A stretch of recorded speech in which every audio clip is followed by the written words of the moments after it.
Hey guys, BBI here. I want to stop and say thanks for tuning in and checking out whatever the video is about that's about ready to come up next. If you could take a minute and hit subscribe, I'd greatly appreciate it. And if you enjoy what you've seen here, make sure to hit the like button. We'd greatly appreciate your support. Anyhow, guys, all that aside, let's get on with the show.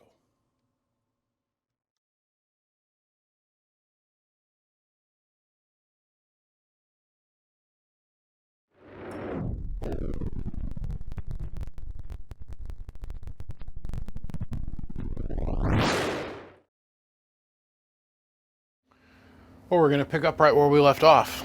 Now, let me say this is going to be the tail end of the show. This is the last portion of this video.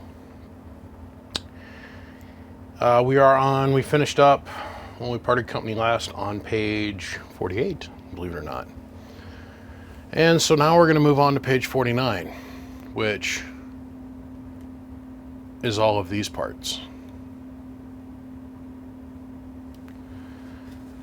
We are going to install our rectifier board, our capacitor bank, and on pages 49, top and bottom, they have us assembling this block, mounting this board, and using this hardware.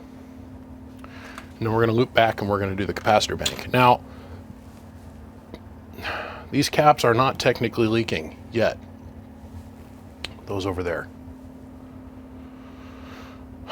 But they are older than, well, they were booking first class tickets on the ARC. So we're going to use new caps that were provided to us by Harbach, harbach.com, by the way. All of your Sb-220 needs can be met at harbach.com. There we go.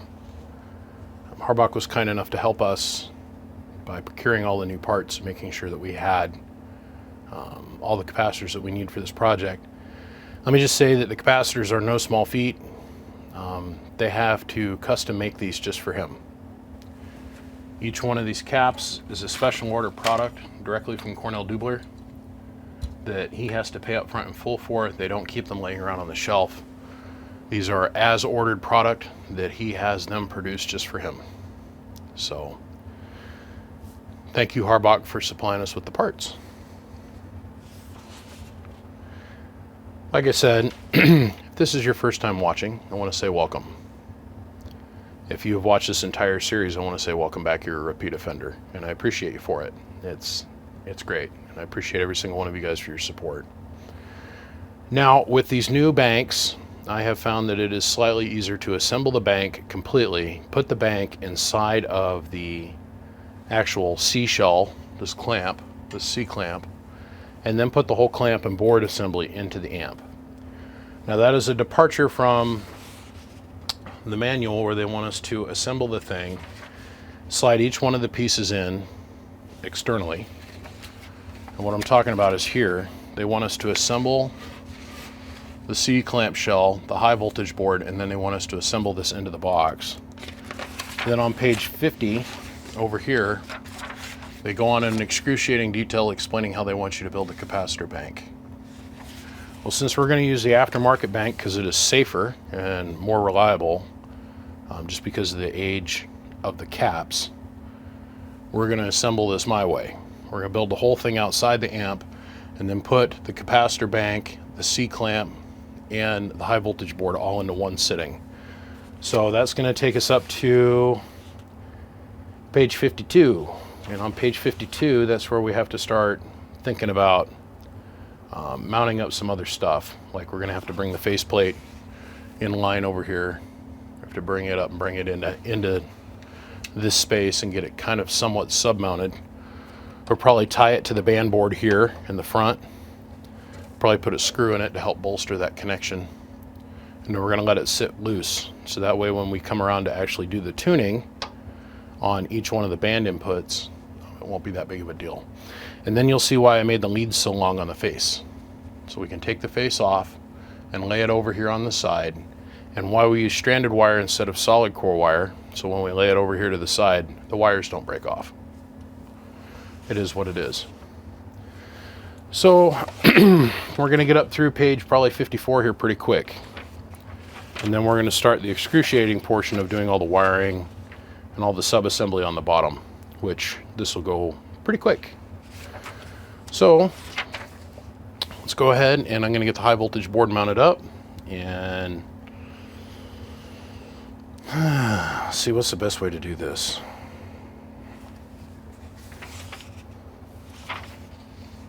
Because we got to attach some wires here off this little guy, as you'll see.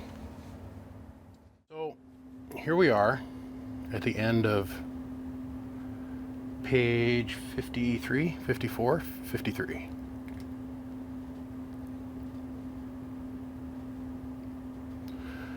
Now, as always, with anything that produces heat in any amplifier, you want to set it up off the board so it can have airflow all around the component, and that's what we did with all the bleeders here. With any place where there might be a possible flex connection, we went ahead and we dual heat shrinked with epoxy-based heat shrink. And now let's go on around here to the front. And this is where we're going to show why we made the leads so long. So here's our faceplate. We can lay this down, or we can rotate it and lay it on its side. And why is that so important, you ask? It's simple. So we can have access to every single thing on the front end of this box that's important to us. Our tuning ports. You see how that works? Now with flexible wire, that's totally a go. We've also heat shrinked all of our joints everywhere, and then we back reinforced all of our joints with heat shrink at their solder points. We use the upgraded heat shrink, or the upgraded high voltage lead, because let's face it, the blue stuff, it might have worked for a couple decades, like, I don't know, 5, but they've developed better silicones since then, so we're going to use new modern heat shrink for safety reasons. But this is the main reason that we have everything twisted, tied, and we have these leads so long, is so that we can easily set the faceplate off to the side and have a safe working environment to do our tuning on our input. So now what we got to do is I got to flip the face over and reattach it. We'll attach it here on the band switch. We're going to attach it up here in the bottom left, up here, the bottom right, or the bottom left, and then over here on the bottom right. We're going to do that because now we got to flip the amp over, and we're going to spend a ton of time working on the bottom side. We've got to hook up all the wire connections and everything on the bottom side of the box. But to help prevent any damage to the faceplate, I've got this clear nylon tape. Where did I hide you? In my giant tape collection. Here we go. I call this affectionately, I call this bezel tape. I got this from my good friend over there at Big Rig Radio, Zane. This is a very soft adhesive based tape, and it's very flexible. And it's just enough, so check it out, it stretches like no tomorrow. But this is just enough to keep us from knocking the very not custom, but very rare paint off the edge of this faceplate. So let me get the faceplate slung around. Let's get this mounted up with the right hardware, and then we'll get the thing flipped over and we're going to start working on the bottom. Well, now that we got the faceplate temporarily attached, I'm really excited because we're at this point where we're going to utilize this little bag of parts. The parts table is getting very thin since we've got about, I don't know, 85% of the amp here now. Let's go ahead and let's open up our book here. So what the manual requests that we wire this with is this soft 600 volt marina boat wire, this stuff here, and then this soft white wire. I'm going to use 12 gauge Teflon because it's better. in all senses of the word, better. This is my favorite new little place marker. I want to make a big shout out. Thanks, Dan, or Don, pardon me, Don, W3J, W3JN. Yeah, I'm trying to commit that to memory. W3JN, Don. Big shout out. He sent me a couple of these. I made a big stink about it in the last video, but freaking dig it. This is what we're going to try and wire next. In the book, they're going to have us on page number 54. They have us cut and prep all these wires here, which are filament leads, which we are not going to do anything with until we're actually ready to tack them down to this board, this little standoff board. And the other thing that they're showing us here is all the different wires and how long they need to be: 4 inches, 3 1/4, 3 inch, 3 3/4, 3 3/4. The wire length is not going to affect progress in here, like its absolute output power any. So I want this to be really clean, like really neat and organized underneath here. So we're going to spend a lot of time here. Not a lot of your guys' time, but a lot of my time is going to be spent here. Like, these wires are going to lay perfectly when I'm done massaging them and making them lay perfectly attached here. Okay. But for me to do that, and I want this to be built up in layers, I'm going to skip around a little bit. Let's just say that I might have wired or worked on a couple one of these in my day. This is our wiring guide sheet on how this all needs to be wired. They want us to use this heat shrink, which is their suggested heat shrink.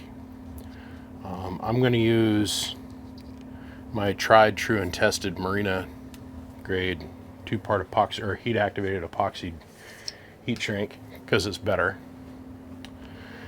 In the book, they spend a great deal of time discussing how to prep the wires on page number 56, this whole section here.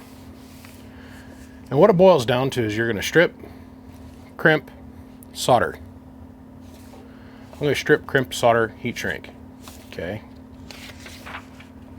And then we're going to start prepping up our coaxes. Now, like I said in the previous segment, well, previous segment, we're going to use RG400 and RG393. And the way they're wanting us to route that, of course, goes from here over to here. And our little standoff tabs, which we've got sitting right here on our prep table. These little solderable tabs. I've never seen them where they're pretty and shiny like this. Always oxidized and covered in cigarette jism. But I digress. I'm getting ahead of myself. So we're going to jump back to page 54. We're going to start getting our stuff laid out.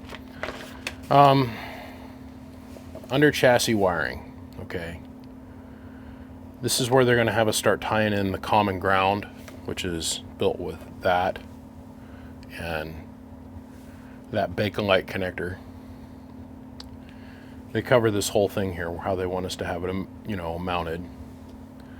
And if my memory serves me correctly, when I've had to take these apart because I've had to repair switches in the past, the proper sequence should be, oh, don't lose that little eyelet. There's only one in the whole package.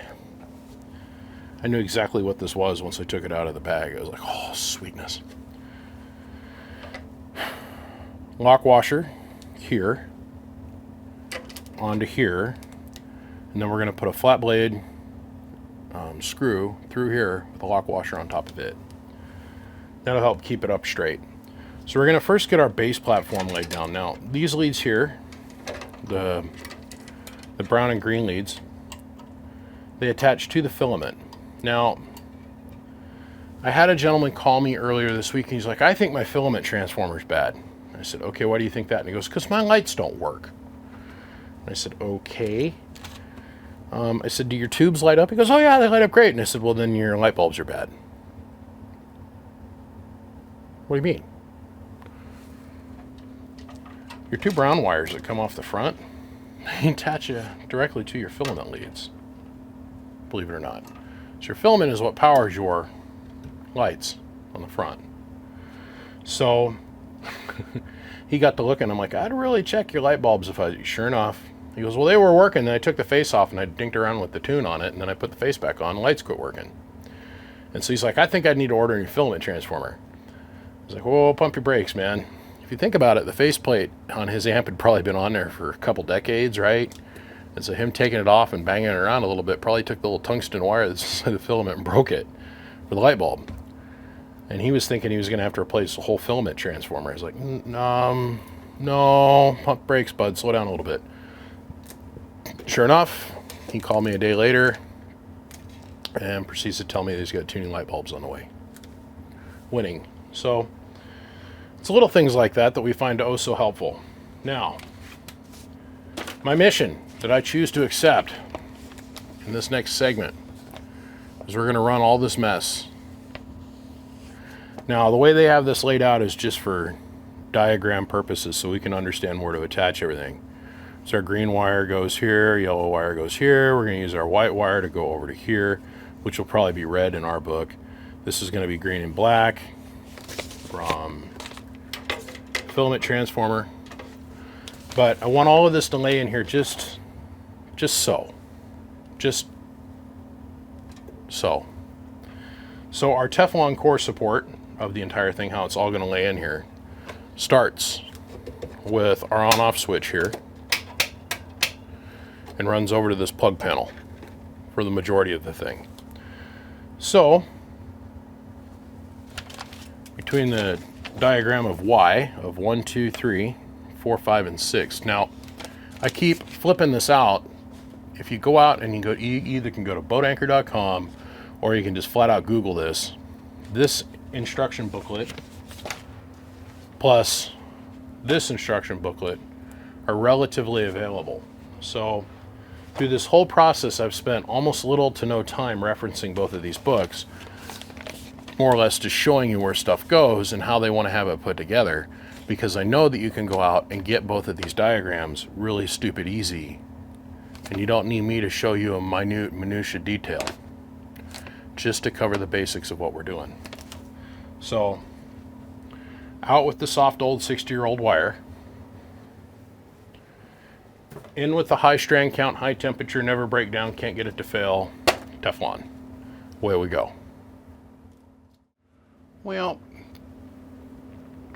here we are about 2.5 hours later. A lot of this time was spent thinking about how I wanted to do this.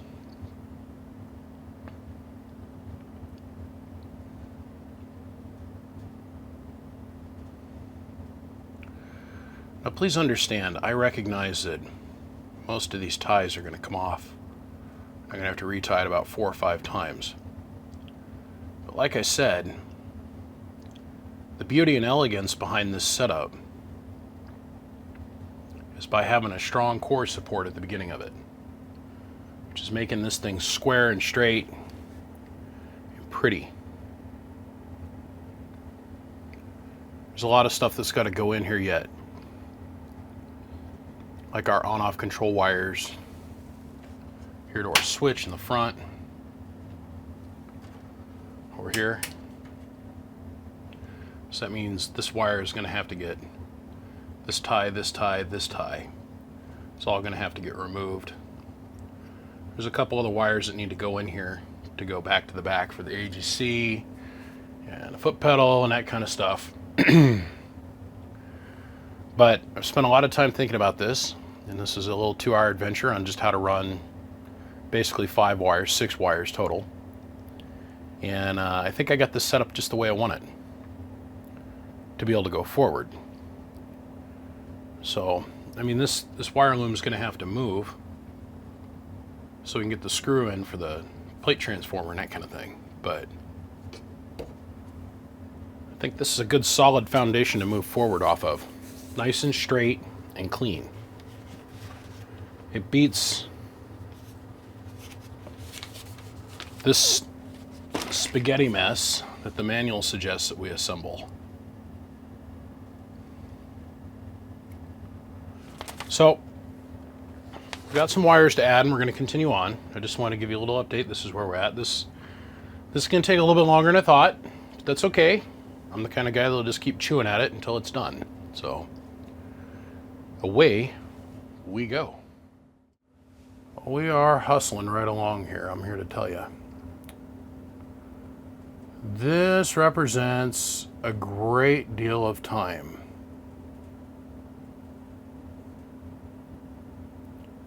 I come out and started wiring this stuff up at about, when did I get out of here? About 8:30 this morning or so, 7:30 this morning. It's now 6 or so o'clock at night. I'm tired, my brain is tired. And let me explain to you why. The instructions about this plug and where these wires go, and it's like I'd heat shrink a wire, then have to cut the heat shrink off and add another wire to it, and retile. It was a long process. It was. Just a long process. So, I'm going to stop for a bit. I mentally need a break, and I'll be back. But I just wanted to show you the progression that we've made. And all of this is Teflon, by the way. All of it. Yay, fun, right? Fun, right? Well, good morning. I was checked out last night. I got to the point last night where I call it just tired dumb. You're just tired and you need to stop for a minute. And that's where we were last night. So I've come out here this morning and I'm sitting here looking at what I wired, and it's actually really pretty. It's put together very well. I'm glad I stopped when I did. I'm glad I pulled away when I did. So let's cover what we got wired. We got our sense lead hooked up. This green wire here in the corner is what controls our sensitivity hookup for our wattage measurement, our relative wattage measurement. We've got our AGC circuit hooked up, which is a yellow wire over here in the back corner. We got our foot pedal hooked up, which is this blue wire over here in the corner. Believe it or not, this board right now as it sits is about, or the bottom of this thing is about 75% populated, if not more. We've got these 3 wires left to hook up, which this one goes over here, and these 2 also go over there. This is going to go pretty quick. But for the most part, the heavy lifting on getting the cabinet based wired is done. Now we got to go and we got to populate this board here. We got to ground our chokes. We got to do our metering circuit over here in the back. We're going to install our 393 today, which is attached here and then off of this standoff here in the back. But and the last thing that I'll probably do is I'll install our 110 volt lead over here. And we're going to leave it wired 110. If the future owner of this amplifier wants to wire it for 220, they totally can. But I'm going to wire it for 110 because when we turn it on, we're going to bring it on a variac. Really slow. And the reason I say really, really slow is because of this. So we look at this wiring diagram here. It says 1, 2, 3, 4, 5, 6. Now we assume the way it's orientated is thusly. So if we trace the wires from the front of the switch panel up here, we'll say this is lead 6. And we'll come here to the top corner, it's lead 6. But then when we trace lead 5 goes to lead 3. So this is lead 5 here in the corner, down here. See that? It says 5 on it. Well, the way that they have this drawn out, it goes to lead 3. Okay. Lead 1 also is the same thing. When we chase that all the way through, it's actually going to lead 2. A little confusing. So, being that I've done 1 or 2 of these before, I know what I'm wiring into, but I don't trust myself in that sense. If we do have to make any adjustments, we'll do it at the transformer. And believe it or not, this key set that you can buy off of eBay or Amazon or anywhere This key actually works great for removing these pins. We'll make the adjustments accordingly. The ground is in the right place. The pole return is in the right place. Our on-off connections, these are all in the right place. So the only thing that we might have wrong is our tap phases here on the SSB Sb-220 portion of things, which is just no more than moving a couple wires back here. So we're going to leave it for on 110. I do have a 220 Variac. It's huge. It weighs 1,000,000 pounds. It's like some crazy amount of amperage. I mean, it's huge. And I don't want to dick with it today or tomorrow or basically ever. It's sitting over there at the end of the shop. But it's not worth it. We're going to run this up on 110. The only thing that's different from yesterday when I left off is I added these little heat shrink booties. Now, the way they want you to do it in the manual is they want these 0.05s or 0.005 capacitors to be all the way up here at the breakers. I don't like that, so I slid them away a little bit so we have a little bit more room to move our wire around here. I need to take a wire and go from here to here, and a wire and go from here to here. That's it. Then this whole corner of the cabinet is populated. Then make my little S hooks to make this be wired 220, or 110 I mean. But first things first, we're going to populate this board over here. So that means I need to grab up all these parts I got sitting aside for it. One of which is this brand new, beautiful electrolytic that we got from Harbach Electronics. Looks just like this. When the grids become ungrounded, because the chokes, which we are not going to use, let me talk about this for a second. Let me grab one of them. So I've been putting stuff away as I've decided, okay, I'm not going to use this. There's our parasitics. I am going to need those, so I better leave those out. Hold on one second. Just bear with me, guys. Memory serves me, these are in little wax bags. Here we go. Here we go. Here we go. Here we go. Here we go. All right.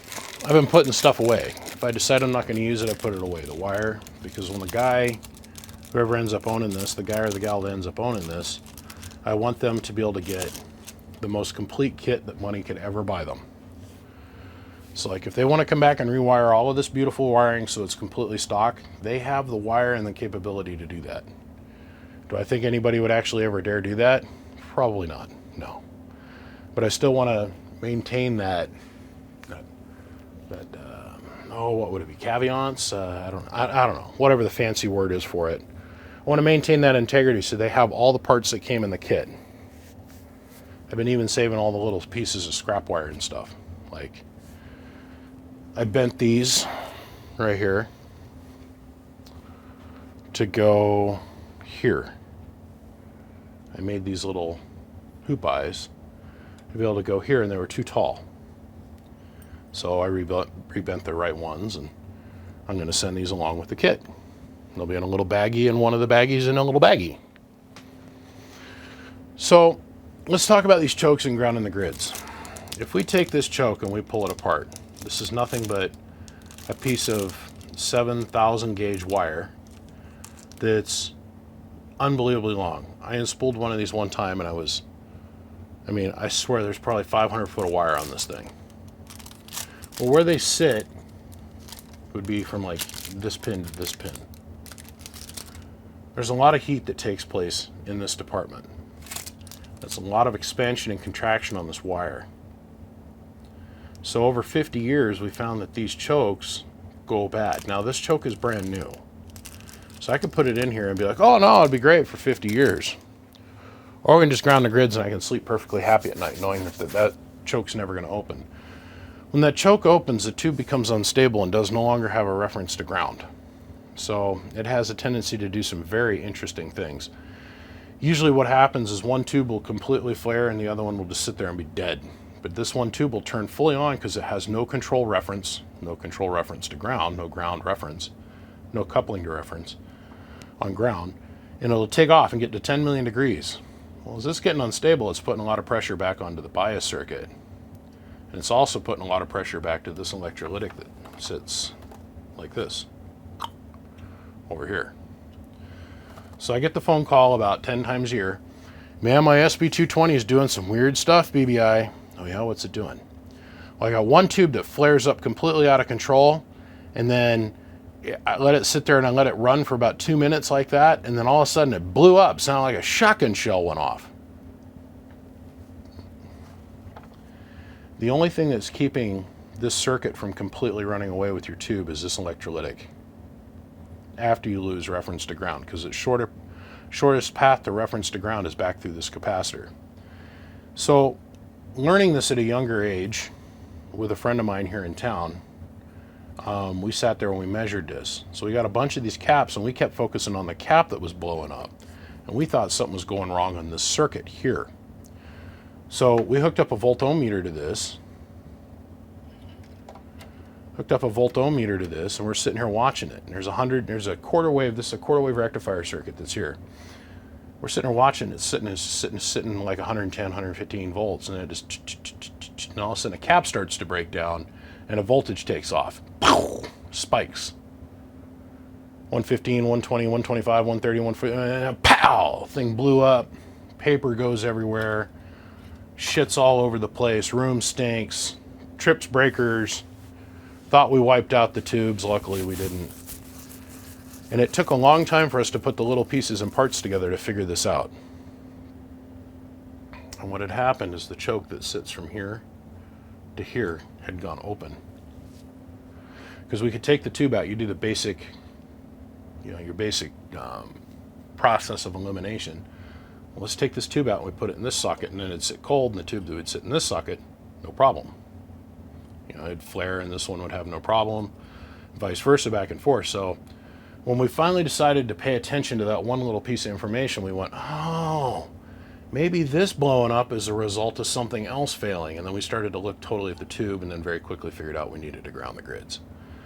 So the reason they did that is there was a school of thought. I gotta be careful what I say here. Formulate my thought and not do it off the fly here.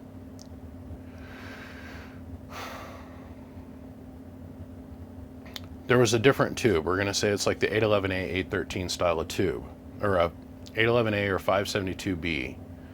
And, well, I guess 813 would qualify. Yeah, same. They had a tendency to become a little bit unstable in the 160 and 80 meter range, and they found that if you choked off the grid, that the tube's stability would come up and its reliability at the lower end of its operational frequency bandwidth, which would be the 160 range and the 80 meter range. It made the tube become more stable. The 3500Z does not share those same characteristics. So this choking system that they have here, and through the power of urban legend, and what I mean urban legend is, I heard it from a ham who heard it from a ham who heard it from a ham operator who heard it from a ham operator. They passed that choking system onto this particular circuit. Now, really got to be careful what I say next year. There are multiple web pages that are still currently committed to saying that this is a vital function of operation for this amplifier. I disagree. A 3500Z is a 3500Z is a 3500Z, and it doesn't matter if it says Heathkit, Ameritron, Henry, Drake, Kenwood.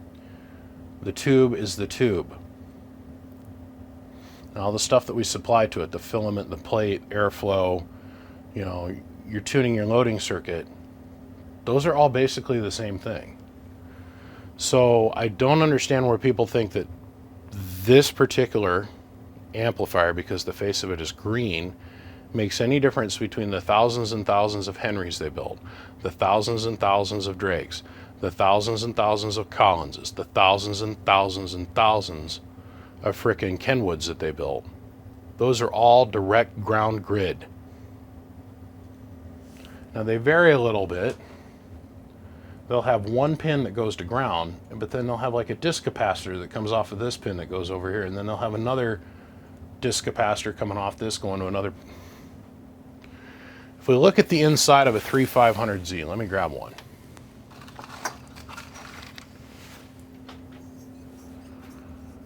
If we look at the inside of a 3500Z, we can very clearly see, if we look up underneath here, that all the grids are a common shared source. So if you're going to do capacitive coupling through your grids, it has to be even capacitance coupling across all points of reference, or you need to have just 100% to ground. Now there's a lot of little fun stuff we could do with this, like we could apply a negative voltage here and a bunch of other things, but we're not going to get into that. Just nothing to do with this amplifier. We're going to ground the grids. We're going to have a wire that goes from here to here to here to here to here, and then from here to here to here to here back to here. It is going to happen. Just from the simple standpoint of it will last forever. But in the same breath, I will set it up in such a way that if the future customer decides they want to risk their $400 a piece tubes, well, more than that, you can't even get them anymore, $500–600 a piece IMAX to this little choke, so be it.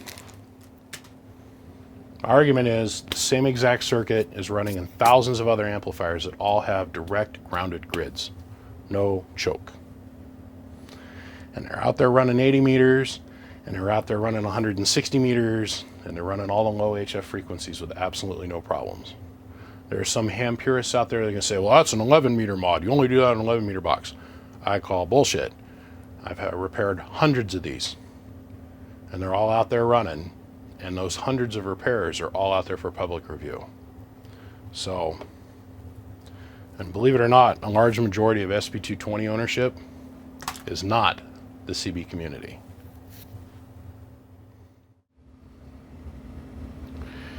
I'm down to my very last 0.02 disc capacitor. Got this little tiny thing that we're going to install, hickey-majiggy, and this resistor bob right here, and this other resistor kebab right here. And then I'm going to pose this to all the people that have ever built one of these. I'm just going to throw this out there. I've repaired 1 million of these damn things, it feels like. And why would you take the solderable tab and flip it over and it's impossible to solder to?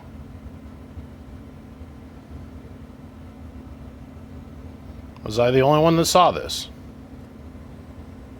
Because if you look at the instructions real close in the booklet, I'm interpreting that is the appropriate way. No, I've just sat around and thought about all the different things I'd change if I ever had the opportunity to do one of these, and that's one of them. That's technically upside down.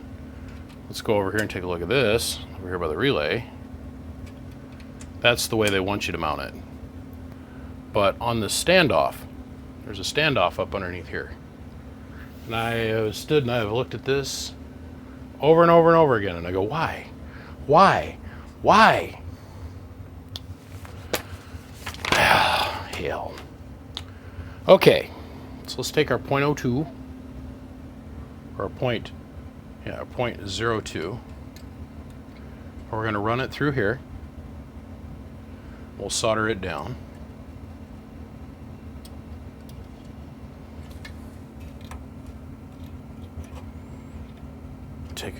Hook our legs back this way. Legs back this way. We'll take our flush cut cutters. We'll trim this. And I'm sorry, you guys. I'm sure that there were certain people that just wanted me to show every single painful step. But it's like yesterday. The whole rest of this thing took hours and hours and hours to do. I mean, if you look at that, no matter how you look at the wire, nothing crosses, nothing's twisted. It's perfect for the lack of a better definition of what we're doing. It's perfect. So let's see. We're going to take our 1000. We're going to run it between these two tabs. So sticking with our C loop, I actually had a guy say, well, when you do those next leads, have you ever thought of doing the C loop system? Why, yes, I have. Where's my tool I use for C looping? Oh, just out of camera shot. There it is. Okay. Go down, down. Now, which direction do I have that other 1000 facing? Band to the back of the cabinet. Okay. So we're going to hook this out. Hook this down. Hook this back.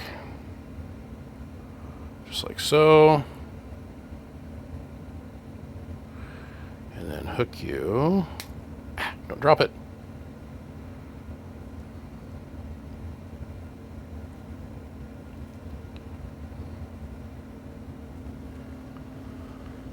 The C-loop system. Impressive, is it not? Not it is.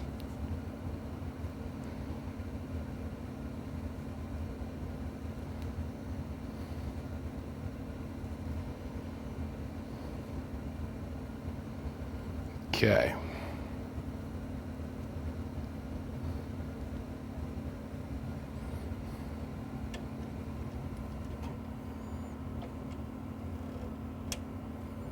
Bend you that direction. Bend you that direction. Trim. Trim.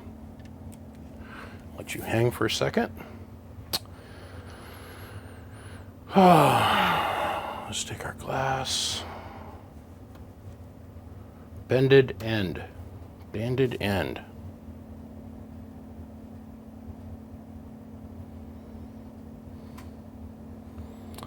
It's pretty. Okay.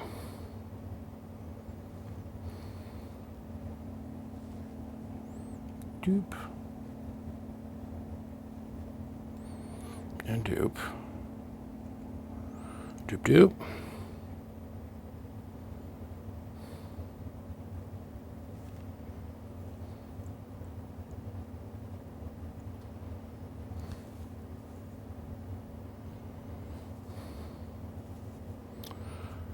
Just off of camera, what I'm creating is once again the C-loop system. Your C-loop. The C-space system.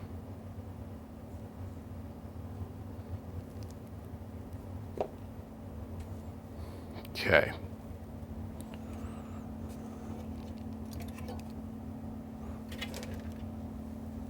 It fell down. I got it. We're good. Okay, so gotta be able to work, you guys. I'm sorry.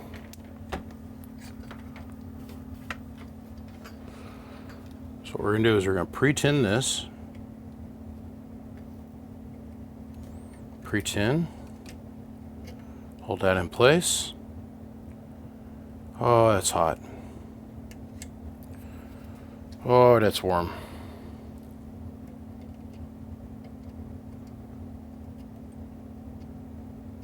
God, I love the smell of this.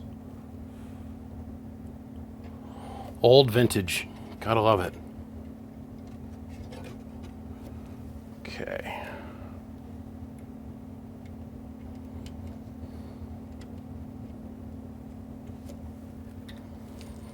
Let that flow down.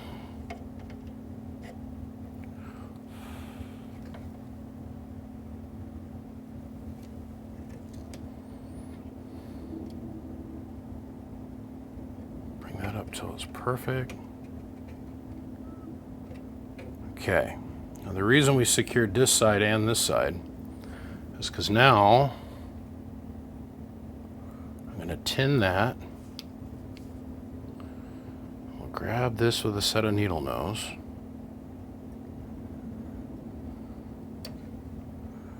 We're going to tag this in place. Just tag it there.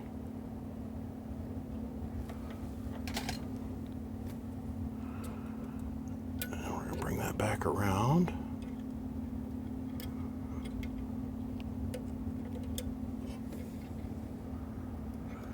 I don't like how that looks. I don't like how that looks.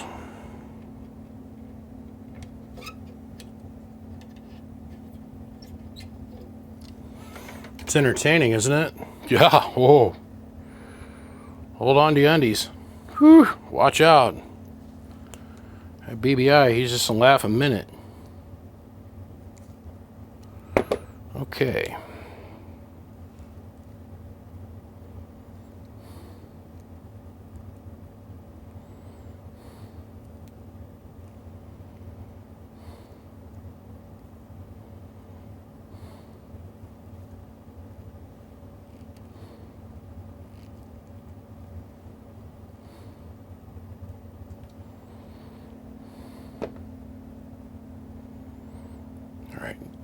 Take two.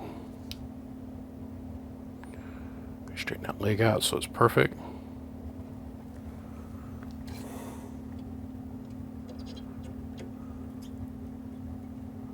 Come on, flow. Flowing all.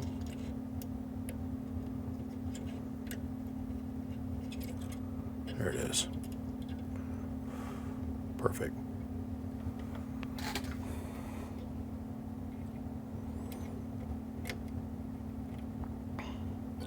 Into the hole. Now let's solder this up.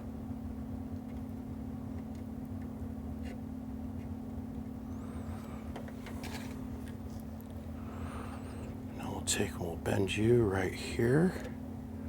We're going to bend you right there.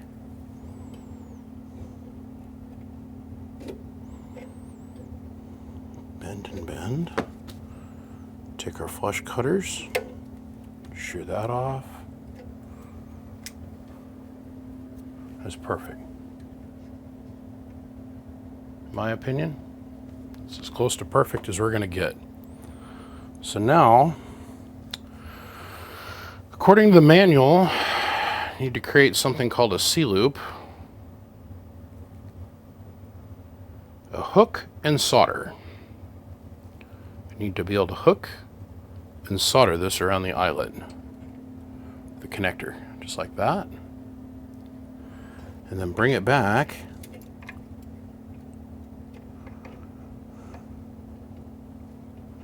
to this eyelet here. So I think what I'm going to do is we'll straighten this out again. And I'm going to slip it down a little bit more, because we're going to capitalize on this thing called insulation. All right. So let's create our little hook and loop point. It looks something like this.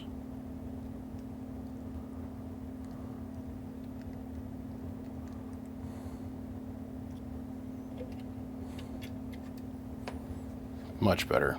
Okay. I'll show you what I'm shooting for here in a second. This will all make sense in just 1 second. So let's grab some of this period style fiberglass, don't know if it's made with asbestos or not, insulation. We'll cut it, throw it on the leg of this resistor.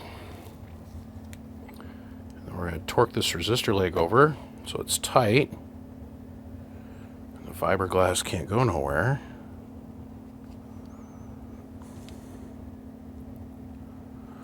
Let's grab on the resistor leg so we got something to torque with. Nope, I'm going to torque this down just a little bit more. This is fun, right? Oh, this is so entertaining. Perfect. I think that'll work. Just titties. All right, let me pre-tin this real quick. Pre-tin.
opinion, that's how that should be done.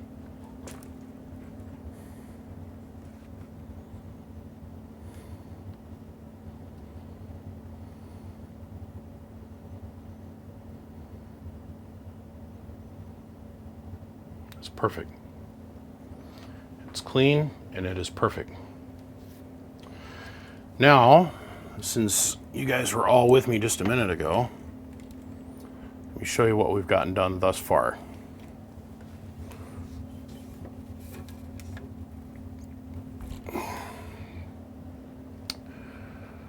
We've got all of our wires pinned and tied up. We got our bias supply, or our relay switch supply, put in. We've got our pass-through from the upper deck to the lower deck down to the relay attached. We got all of our coaxes hooked up here. The only thing we got left to do is put the 393 here, which we'll do here in a minute. Got the motor for the relay hooked up. That's this circuit here. Got our knockdown resistor here installed. Fully populated and completed this board here. Ran all the wires around, and of course they're all hand tied and loomed in place. And that shorted the power wires in the back, and hooking up the plate transformer is the wiring, which I think is pretty friggin' cool. That's just my opinion. So that in short was pages 53 through 64. 64 is primarily completed. This is where they start. Oh, hey, by the way, you know that giant mess that you just created up the middle of the box because you weren't willing to slow down and like really make this pretty? Yeah. Here's a handful of white plastic zip ties, or we hand tied ours. Our ground lug has already been installed. We did this a while ago when we put the back on to help support it. It's going to want us to put the side angle bracket support plates in play, which we'll do here in a minute.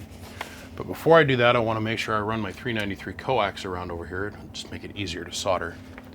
But before I do even any of that, we're going to skip way out over here to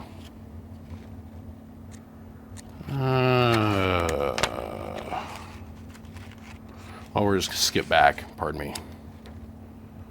We're going to skip back to about page 57, 58, something like that. And we're going to take care of something else that's near and dear to my heart.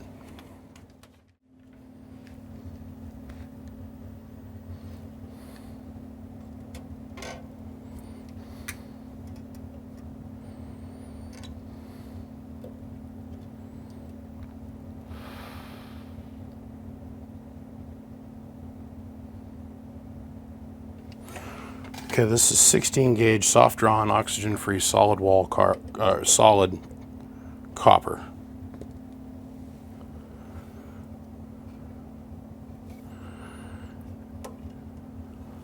This is not that complicated of a process, you guys.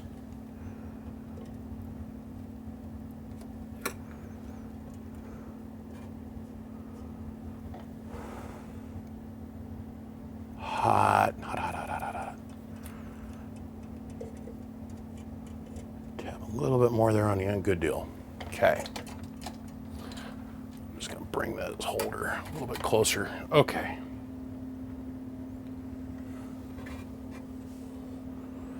Let's draw this out straight. And now, let's bend you to here. Create a hard bend here. Beautiful. Don't you move. Oh no, don't you dare. Sometimes you gotta talk to her like she's a stripper. You stay right there. Or you're not gonna get the $5 bill, you're just gonna get the ones.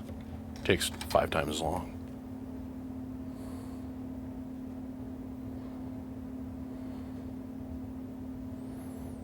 Okay.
pair of pliers. We're going to support our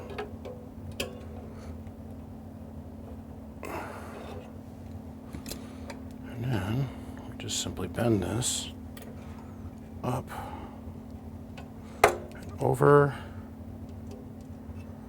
Grab our shear cuts, roll them,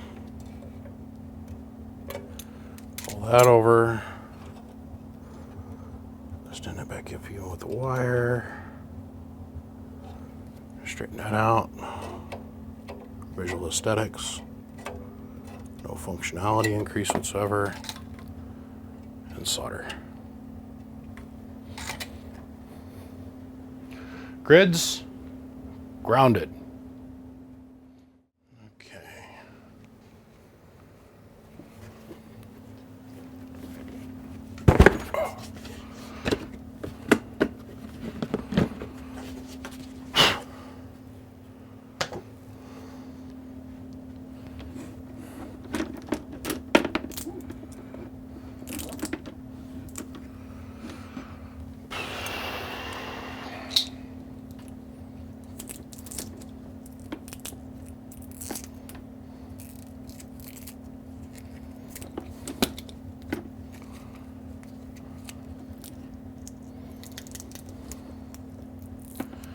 This is literally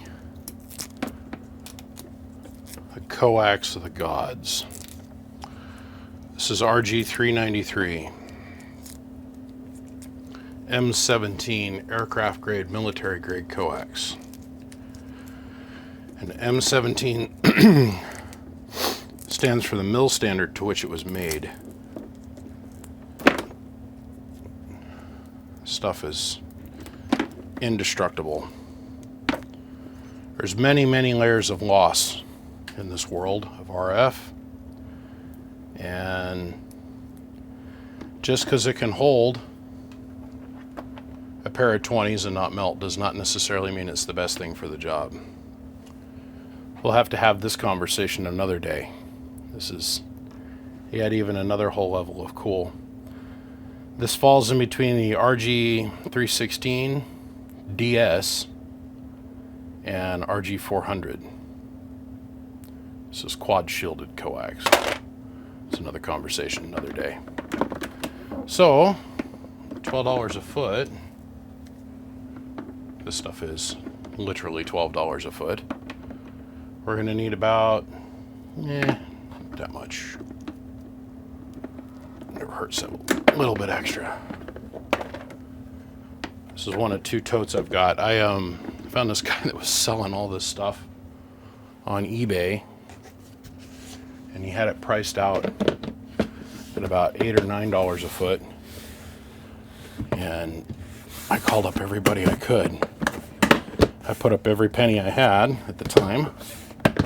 I bought this tote plus two more from the guy. And then all my buddies went out and bought a whole bunch of this too. So in here is approximately 200 and some odd feet in this tote. Like I said, I got a couple more full of them, this stuff. So it is indestructible coax. And indestructible is not making it up. This is dual shield, silver. So this is a silver braid that's underneath here. It's copper that has been nickel plated and then silver coated on top of that. The center conductor is stranded, also nickel silver coated. And the dielectric in this is Teflon, which makes it unburnable for the most part. Like I said, you can put a pair of 20s through this coax and it won't melt, but it'll get so hot that if you touch it, it'll leave your fingerprint on it. But remember, that heat is a form of loss. So this is the original Plasterneck 393. And the jacket is even made of a form of PTFE. Now we know this because of this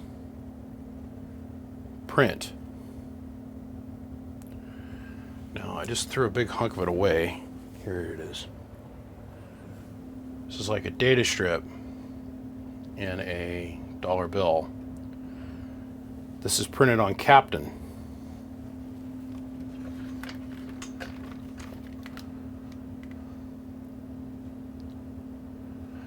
This is our data print establishing what this coax is. And because it's not anything that you can print on, because Teflon is, well, damn near impossible to print onto. Now, they had a print machine at my dad's work when I was a kid. But what I think about now is it had white white heat shrink on it, and they printed on that, and then they shrunk it to the wire. But there's not a whole lot that'll print to this wire. This is plaster neck, RG393. How about we focus today, camera? And it's on this data tag that's inserted between the dual silver weave and the outer jacket. And the reason I like this stuff is because it is flexible, but not very delicate. So I can bend this exactly how I want this to sit inside the deck, but then we can be very abusive to it as we're working on it. Let me show you what I mean. My phone machete was blowing me up. My buddy Ron. Okay, so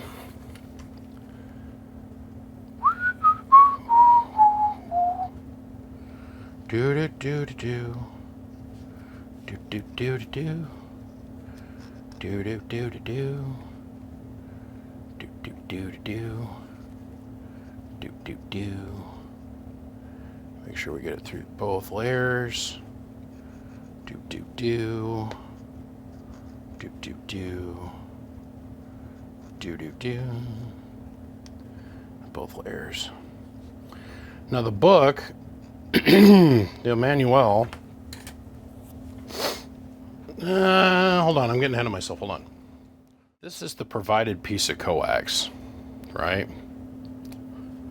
Look at this strand on this. Yeah, ooh. Yeah,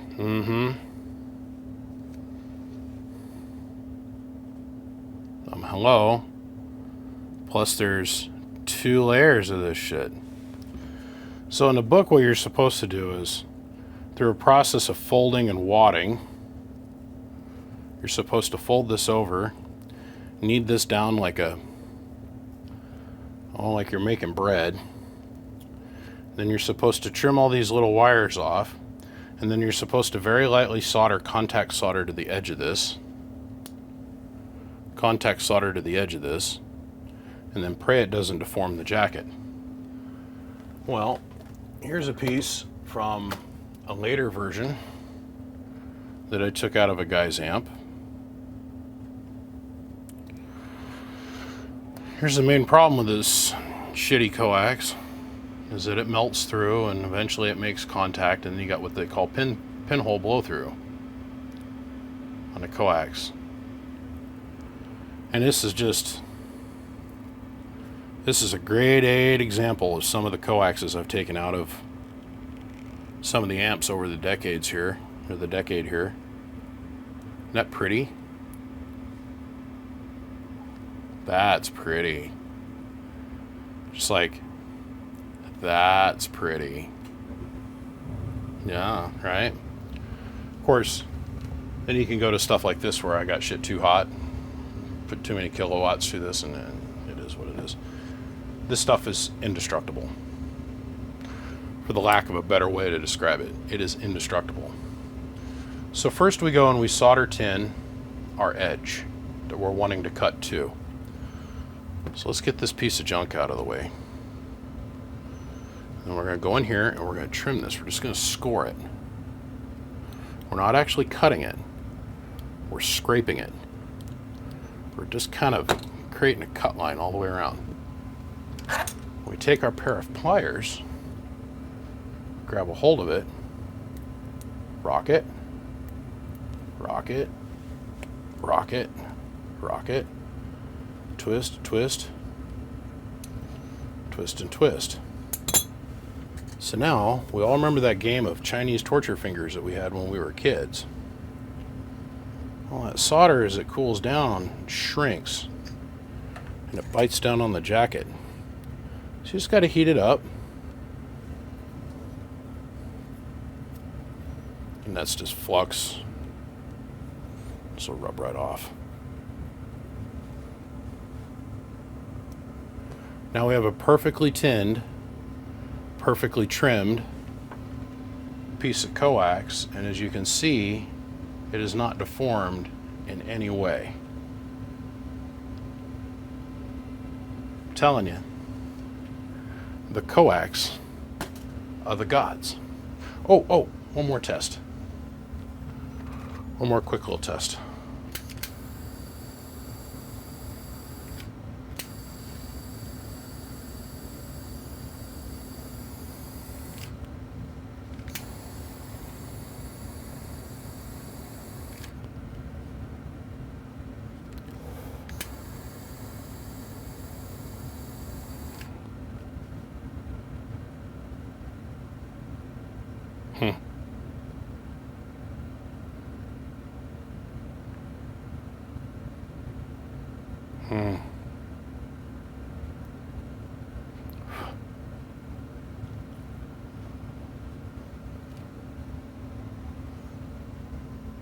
God, it smells remarkably like wax as well.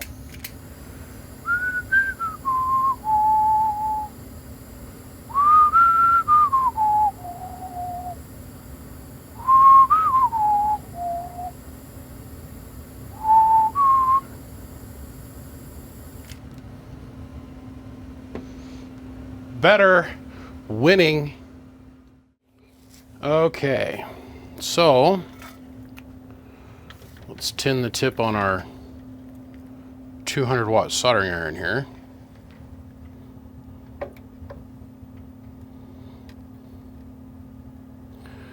And the reason we need this to be so hot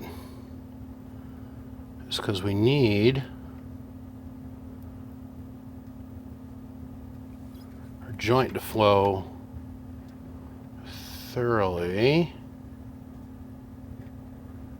around. Since we don't have to worry about heat deforming our coax, we'll do it just like that. That's perfect. That is perfect. Perfect. And now that we got the camera set up like this, let's go ahead and we'll pan up. We're going to look at our ground and grid ring that's over here and see how that's all set up. Our grounded grid ring that's all set up here. And now let's go look at our metering board and see how the coax in the back of the amp's set up.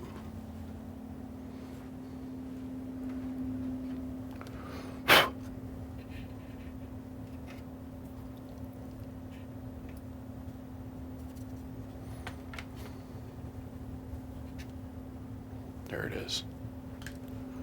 That's that. So, I think it's time for us to move on to hooking up our plate transformer over here. Let's make sure we got this plug right. This is going to take a little bit of time. Sorry, this is just going to take a little bit of time. Okay.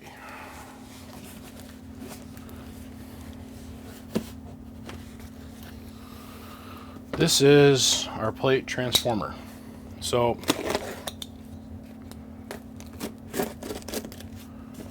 I am going to use probably another transformer, another one of the Sbs that I've got sitting around here, and we are going to color match this thing to our plug. I've told people for decades that this transformer with horns came out of the box.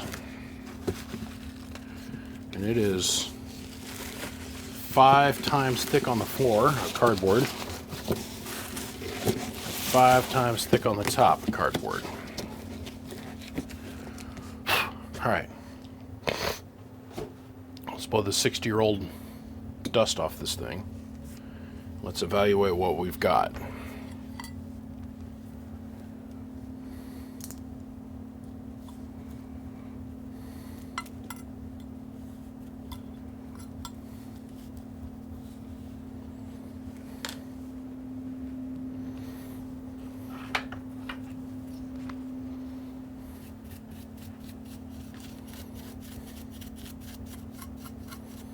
Oh, there's not a lick of rust on this thing. So when I mean with horns, what I'm talking about are these things. It's just dusty. And it's potted. Okay. All this black jism that's all over this thing. Yeah, it's pretty important. So it keeps the transformer from buzzing, one. But this acts as an RF shield. Same thing with the filament transformer, how it's got horns on it. Sorry, I just ate dinner. Whew. I think I ate too much. Oh. So, I know that we need to pull that one, and that one out of this pile. It is virgin. Virgin. Virgin. Virgin. Virgin. It's in great shape. It's like everything else in this kit's been perfect. So this will technically sit like this. Bend the ears up. So now, this is an Sb-221, right? So instead of having nuts, they figured out that the plate wasn't quite heavy enough to actually really support the transformer. So this thing's on a plug that you're not going to be able to get backwards, a Dean's plug. So when you receive this, this will be back in its box. Okay. We're going to fully mock assemble this. Now, I was sitting there thinking about this tonight. The only thing I'm not going to do with this amp is I am not going to put the body armor on it. Because if you scratch the face up, that's going to be on you. It's not going to be me. I'm going to do everything I can to prevent that. And getting the armor scratched. So the armor will probably show up in its original packaging material in the original crate. This thing will come separately in its own wood crate inside of another wood box. This thing will come inside of its own wood crate inside of another wood box. Without the armor on it, without the transformer in it. Without the armor and the transformer in it, the thing's really, really light. So because it's got the plug on it and we're not hard soldering anything in place, that makes this possible. So, yeah, so then our high volt leads will come around this way. Now be leery of this wire, because this can be cotton, but it can also be asbestos. So when we trim this, we want to be very careful what we do with it, and that we make sure that we take the adequate precautions for that. So see, 1, 2, 3, 4, 5. And I can't remember which one of these is a high volt lead, but we'll get back to that. I know this is a high volt lead. I think this is the odd duck out, to be honest with you. All right, let me start this process. So the big mystery, and the thing that's had me nervous this whole time, was this diagram here, like I said. This confusing spaghetti mess. And how these plugs, or this plug, does not orientate itself to the same place once you trace it back. So I just grabbed my own personal Sb-220, threw it up here on the bench, and traced out where all the wires went on the switches. Then I drew myself a diagram looking at it from this point of view, top down, otherwise the plug would be orientated into the deck. yellow, blue, yellow, black. Over here is, sorry guys, sorry. Start over. Yellow and blue. Remember, this is with the plug orientated like this into the deck. Yellow, blue, yellow, black, red, black on the opposite side, black, and then green, black. This is my diagram I just came up with right here. Okay. And I go look in the manual on page number 70. And if I turn this plug around, and then you got to think about it. Yellow, yellow, black, yellow, black, black, green, black, which are pretty much transposable. Green, black, blue, red. I mean black, red, and blue. So I nailed it. Absolutely freaking nailed it. So now all I got to do is pick this up and lay this in here for the first time. I got to sneak the backing plates up underneath and start the screws. Plug this into the hole in the back. I did not trim these except for length and radius bend, because if I was to trim these all straight, the wire legs would have been all wrong. This connector is put together with the eyelet being crimped and then soldered and then heat shrinked all the way around. That's marina grade heat shrink that's on there too as well. So these two leads are our high volt leads. The red wire is the one that goes to the center portion of your diode board, and the yellow red is the one that goes to the center of your capacitor bank. So I'm pretty tickled about the plug. I feel a lot more confident about the plug now, tracing it back like that. Like I said, when we were trying to assemble it, sub-assemble it on the wiring side of it, I kind of had to figure out, okay, so it wants one here. Let's say this is pin 1. And then pin 1 will be over here, but it actually says 5. And pin 2 goes to pin 3, but pin 3 actually needs to be over here. I just wired it the way that I knew how to wire it from doing a couple dozen of these, right? So it came out perfect. I don't have to change nothing. I'm going to lay this in here, and I'm going to get the backing plate on this thing. And then we're going to solder up our high volt leads. And then we're going to put my test tubes in here to do the testing with it. But I got the plug wired. Now before I do that, I want to stop. And I want to limit how many times I flip this around with a heavy transformer in it. So the only thing I have left that I need to finish wiring in here is the 110 volt plug, and then our 2 wires that come off of our breakers down to our distribution bus bar on the bottom.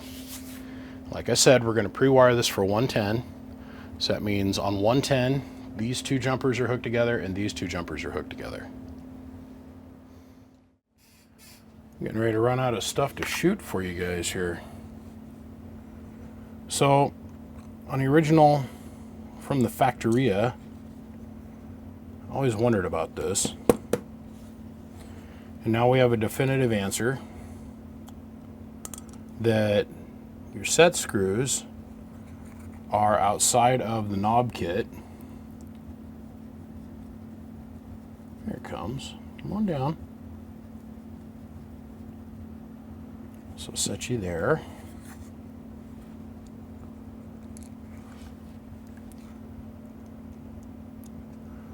Literally the first person to ever lay my hands on these knobs. Ever.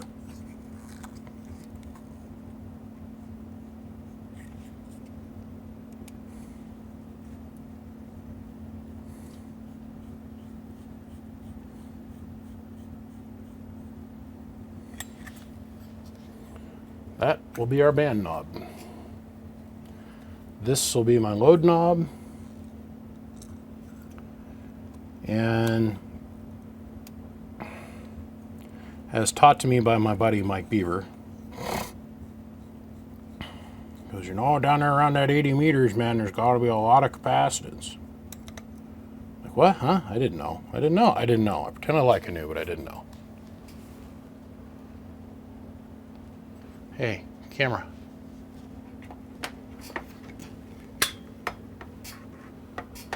Oh man, Frodo. How we love to hate you. Sorry about that, guys. Like I was saying, taught to me by my friend Mike Beaver. He told me once, he goes, 80 meters, that requires a lot of capacitance there, BBI. I was like, oh, I didn't know. And so what we were working on was a Dentron Clipperton L.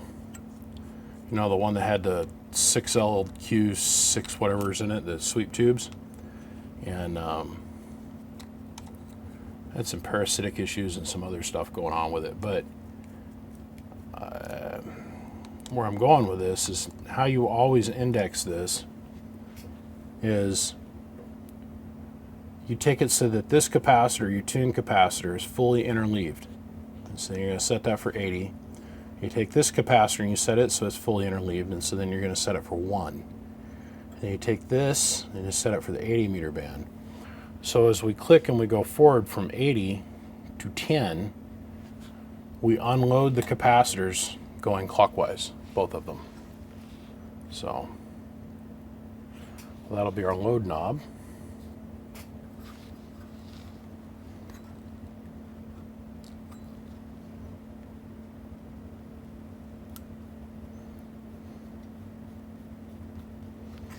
This will be our tune knob.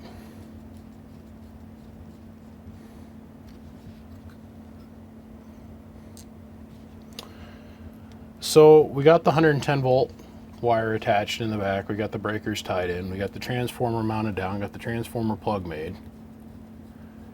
I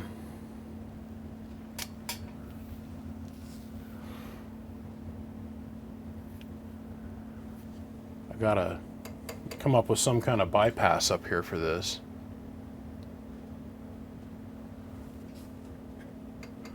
Put a piece of wood or a piece of Teflon in here. But I want to run this on a variac without tubes in it first. Make sure all our meters are working, our high voltage and all that kind of stuff is working. And we'll put my test tubes in it and we'll run it with my test tubes first. And then we'll come back and we'll actually try the kit tubes, because I want to establish that everything is good with the box before we go and take on the challenge of making sure that the 50-year-old tubes that have been shipped across the country a couple times and handled multiple times are good. So, where I know that my Chinesium RF parts Penta tubes, and don't fool yourselves, you guys, the RF parts tubes are made by Penta. Matchlet, Penta, hello. So, these are my last 2 bags of parts. I have just a handful of screws left that I need to put in this, and then the last 2 faceplate screws, and then the side panel. Well, let me put the knobs on the front of this thing, and then it's time for freaking the beauty shots, where I slowly do beautiful panoramic pans across the amplifier so you guys can take in all the beauty. So let me get some knobs on this, and then we'll do some beauty shots.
Well,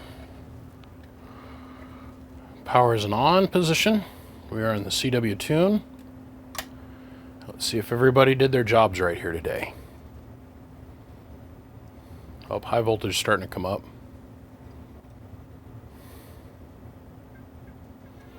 Oh, fan's turning. Meters are lighting. Oh, it works.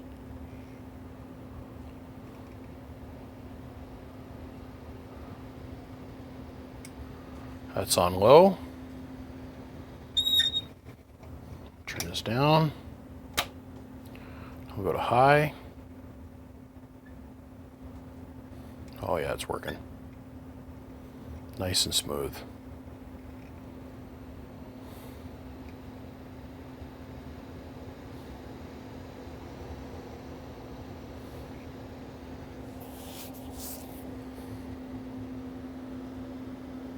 It's working.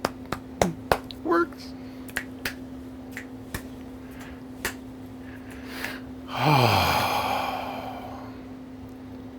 All right. Let's turn on the FLIR here. I know the bleeders are working because when I backed the voltage down just a second ago, it was bleeding off.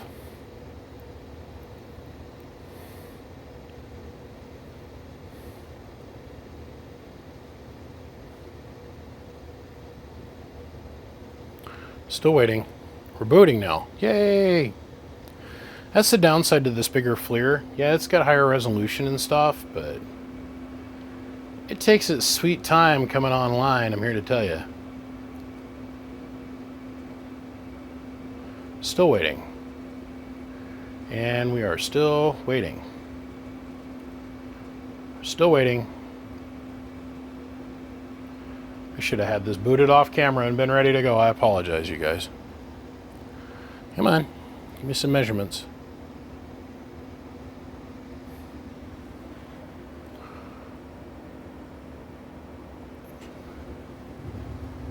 All right. We'll take this picture for you.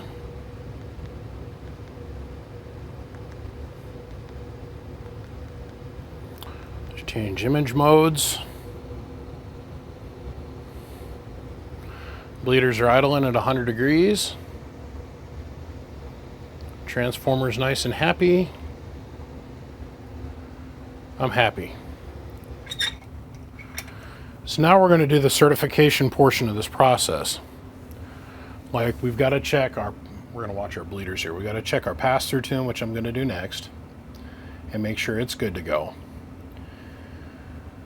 Then we got to put some tubes in it. I'll close the relay and I'll look at our input network for our different band selections and make sure our band selector is working properly. Which is sure for it feels to be moving right. 80 through 10. And then I just want to run it. I want to put the tubes in it and see the tubes light up. And actually I could do that now. Make sure our filament's working, make sure our relays are all working, make sure our AGC circuit's working a little bit, but we got to build power with that. I don't see why it wouldn't, but you never know till you try the circuit. But it turned on and lit up first try. That is the most important thing out of this whole deal. Okay, let's look at our pass-through tune. Okay, so what we got here is a piece of 316 50 ohm coax, and it's attached to the input lead.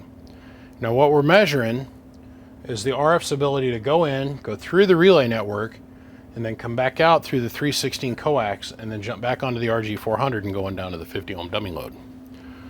So let's go down here real quick and let's see what we got for numbers. So I've got this thing set up right now. So where it's basically at 80 meters and then all the way up at the top end of 10 meters. Designated by the green hash marker here. Let's turn this around so the fancy ends forward. The green hash marker here and the red hash marker here. And its corresponding frequency and its response are up here. Now we're reading a red hash marker, that's here. Green hash marker. So let me back that down just a little bit. So right below 80 meters and just a hair outside of 10 meters. So now what I'm going to do is, because that's, I'm sorry, an SWR of 3, and then this tells me over here that I can add more capacitance to it and fix this circuit. So let's go ahead and we'll stop this. We'll use this as a reference. And I've learned the hard way that we disconnect this. So we'll disconnect that so you can see what I'm doing.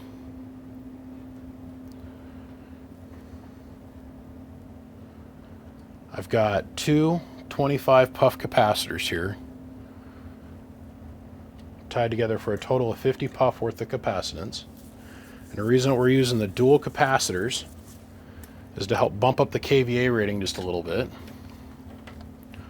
So first let's solder this roughly in the middle of the bridge, the pass-through bridge. And then we'll solder this to the top of the input coax right here.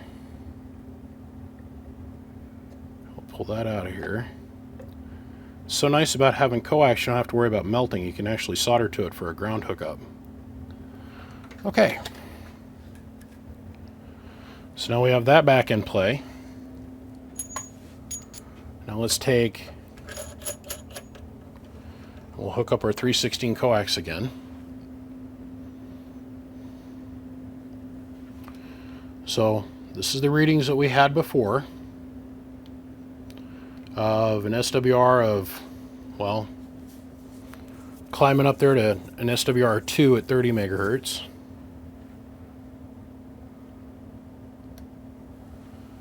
We're going to go ahead and hit the start button. It's going to rescan it. I'll take that and smile all day long. So the input pass-through, just the input pass-through. So that would be if your radio, you had your radio and the amplifier in standby mode, this is how much restriction the amplifier represents to the RF passing through the amplifier. A 1.07,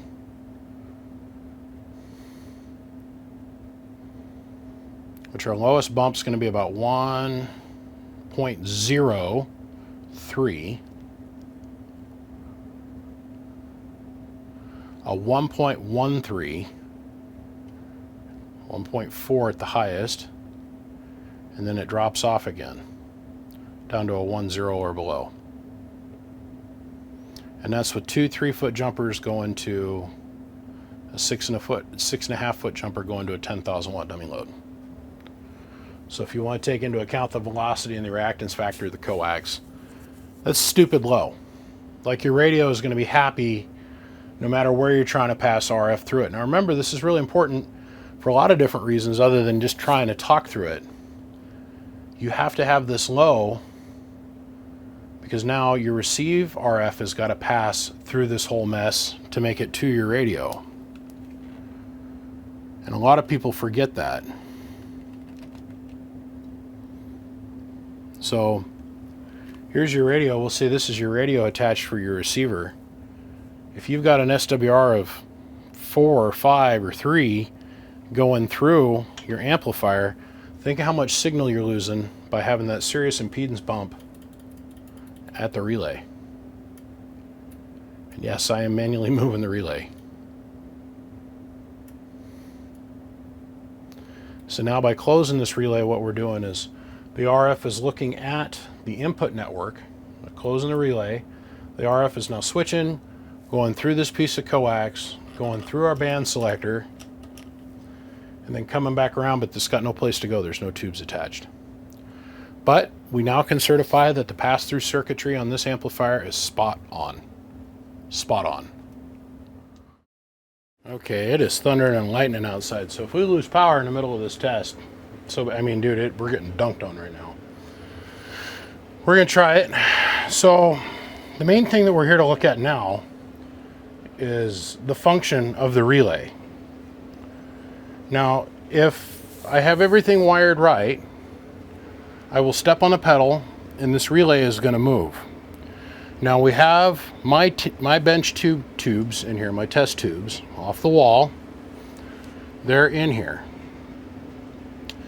So we don't have any high voltage applied to the top of the tubes yet. So we're going to look down here at these meters down here. And I'm in the grid position. And I want to see if I've got my bias circuit set up correct. This grid meter should sit on 0. And the plate meter should sit on 0 because there's no high voltage, so the tube can't physically do any work. But the physical motion of the relay will be correct. So let's try it. Okay, so the relay is correct. Now up here we have probed through these two connections 5.1 volts on the filament, which is what we want. And right now we're pulling, turn upside down and sideways, 29.6 amps on the filament lead. So let's see, how do I hit hold on this thing?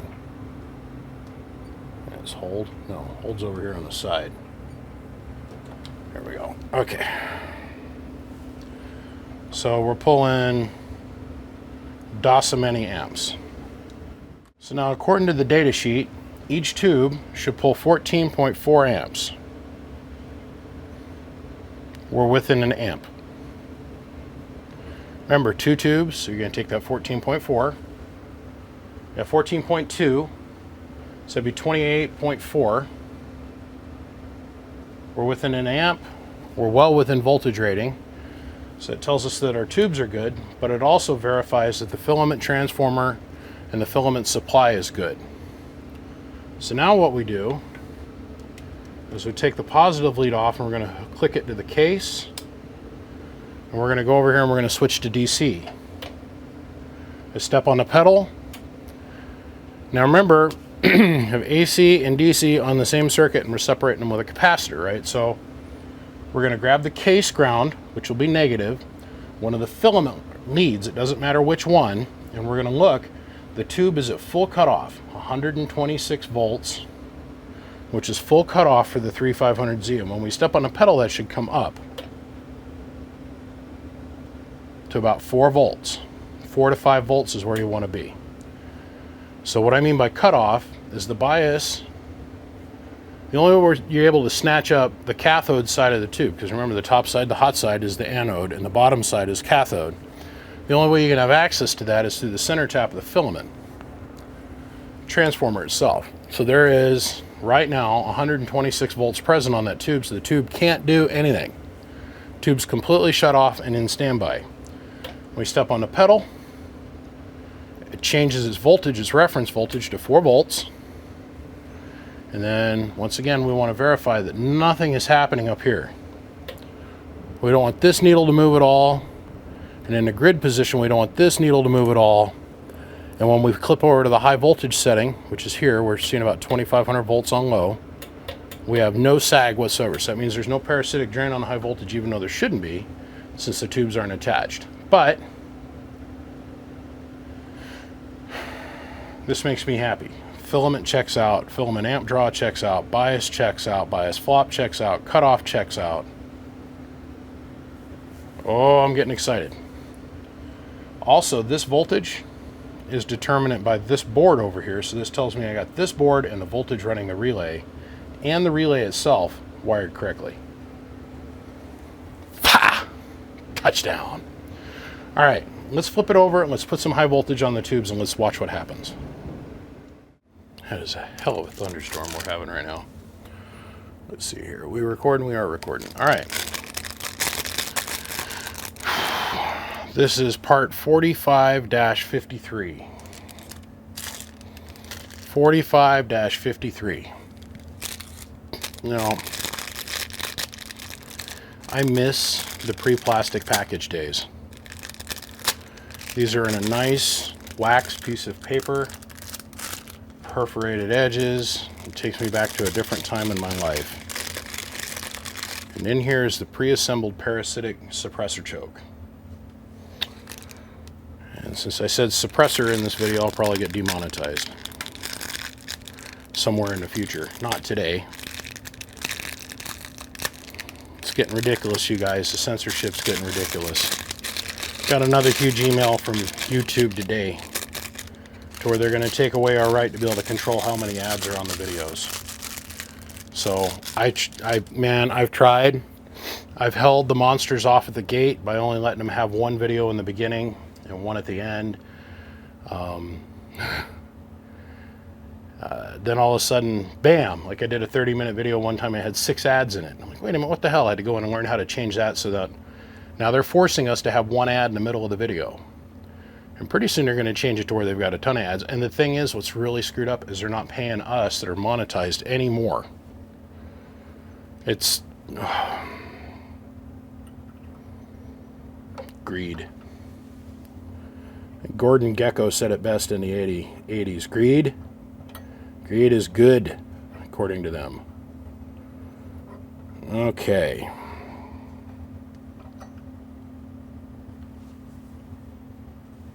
Had a little brown out. I don't know if you guys caught that or not, but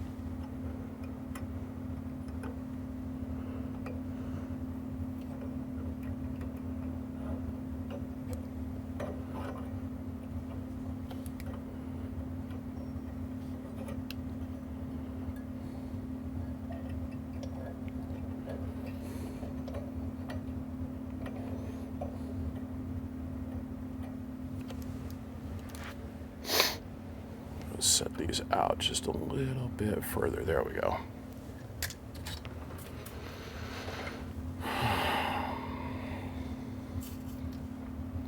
Had a guy giving me crap about it on Facebook the other day. Hey, what the hell? What's up with all the ads, dude? They're starting to take control away from us on that. I'm not a big fan of the ads. Me personally, I can't stand how many ads are shoving down our throats.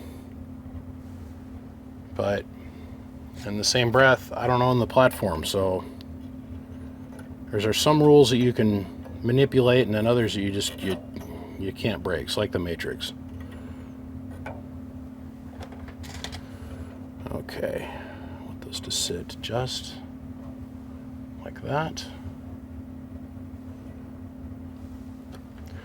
Now we have to plan for the future in the placement of these parasitics. I'm using my tubes, my test tubes. But eventually we're going to be back on the stock tubes of the stock anodes at some point. These are stock anode caps. Plan to be able to move to those here in a minute. So I'm going to work in some flexibility into our suppressors.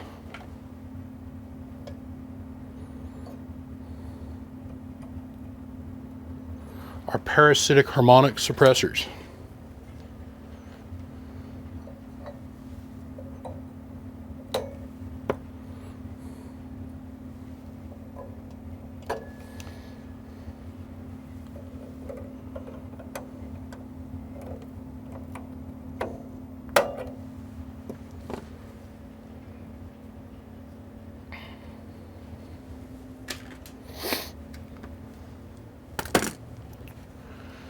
Some people would call this my chicken stick. I call it my keeping BBI alive stick. A lot of times you won't see me use that because I'll bend this tab down out of the way. Well, right now I just got a couple pieces of cardboard separating things, but because I wanted to get in here and add the parasitics in a timely manner, I didn't have the time to give it the 30-40 minutes for the thing to fully bleed down and then short it out. So I stood here and watched it go down to almost 0 and got in there, and there was no arc, but I'd rather keep it grounded out because I like living. I really like living. I really do. Okay, let's turn the amp on.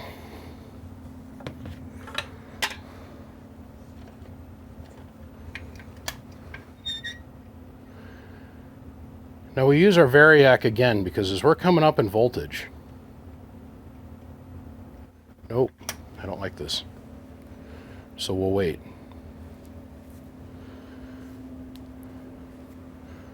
The way this meter reads, it's 0, 500, 1000, 15, 2000, 2500, 3000, 3500. So we're going to wait for this to get below 500 volts, which it's there. So now we're down to about 200. I would not trust this handle to insulate myself against anything more than about 200 volts. I want to set that tube back.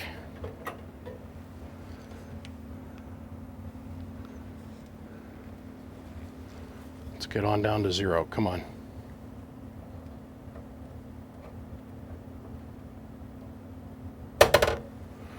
Okay.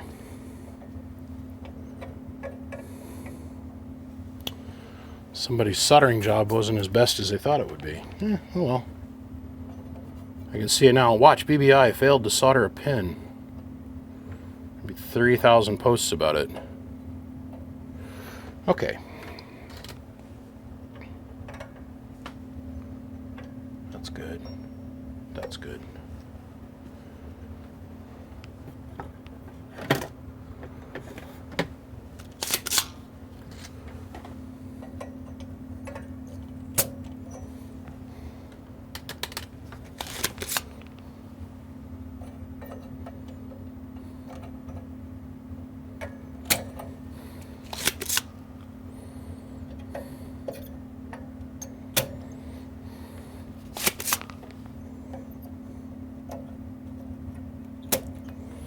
Okay. Can't go through life doing life half-ass, you guys.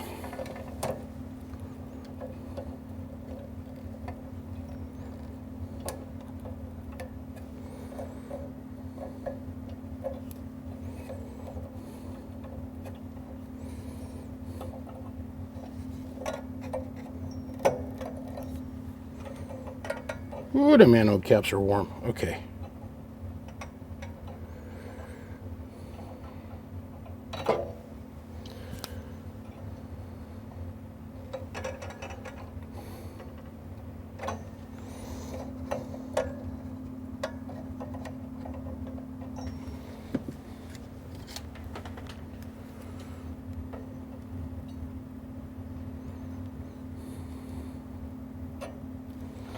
All right, now they're hooked over.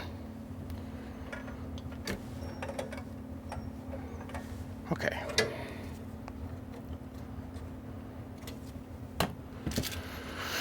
All right, let's try this again.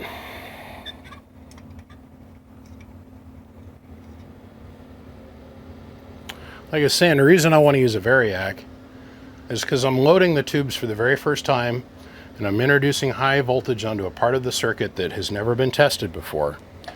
And if there's any resistance to me doing that, it will show up as resistance in this potentiometer. So let's go ahead and let's step on a pedal.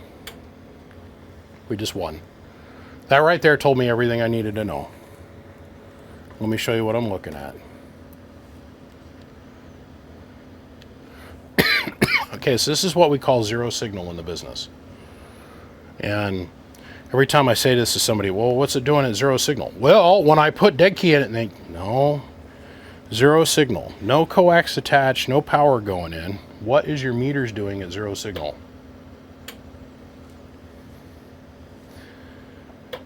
Pulling about 100 mils here, and we've seen our plate voltage drop. Let's go to grid. Grid should be at 0 because it's not doing anything. It tells me the grid circuit's wired right, it tells me the plate meter is reading correctly, it tells me that the plate amperage meter is reading correctly. And now we'll jump to the higher tap, and we'll see that our zero signal jumped just a little bit. And it's all in perspective. So if we come straight on, remember it was showing us almost 2 at the side angle. Big difference. I feel perfectly comfortable now. Let's put some power in this and see what it does. Oh man, I am so excited to shoot this little portion of video. Now, this is the second time through on the 10 meter position for me because I shot the whole first segment and then realized I didn't even have my microphone on.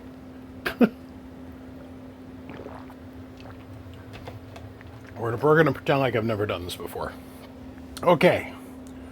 So first off, let's establish our units of measure.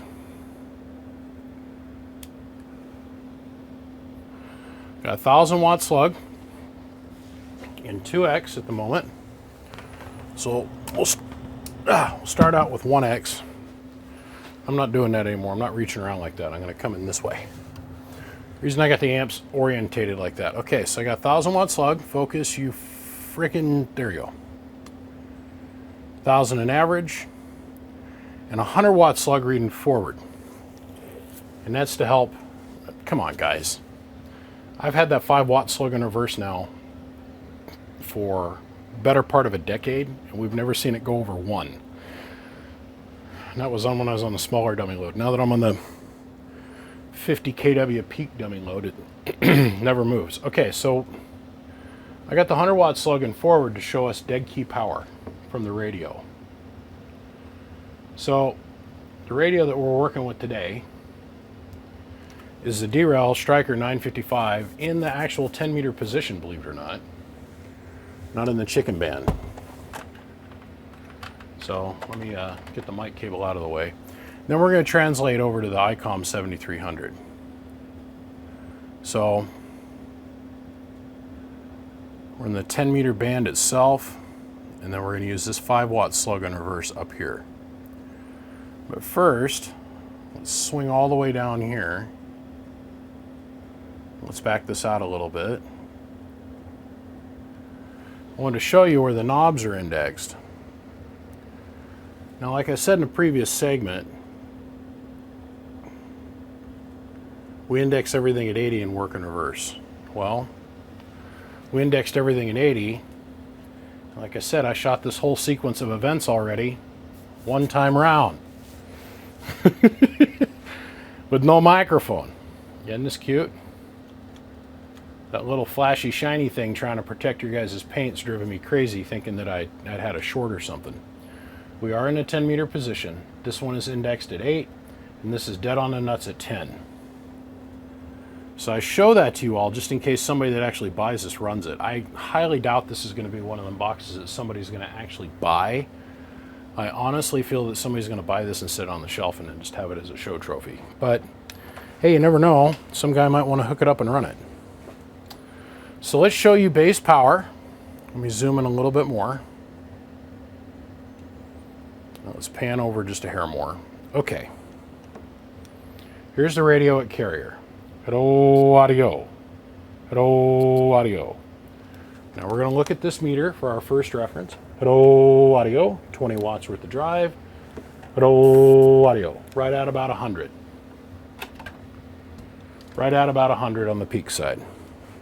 Let's bring the amplifier online. Hello, audio. Hello, audio 1212. It's working beautifully, if you haven't figured that out yet.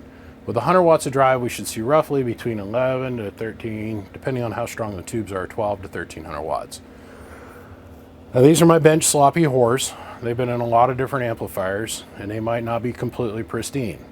Now the iMacs that I have sealed in the box over there that go with this amp, they are pristine, completely pristine. And I'm a little on the fence if I want to run them or not. I probably should for documentation's sake, and we probably will. But for all the loading and unloading and loading and unloading, it's the hardest you ever can be on the tube.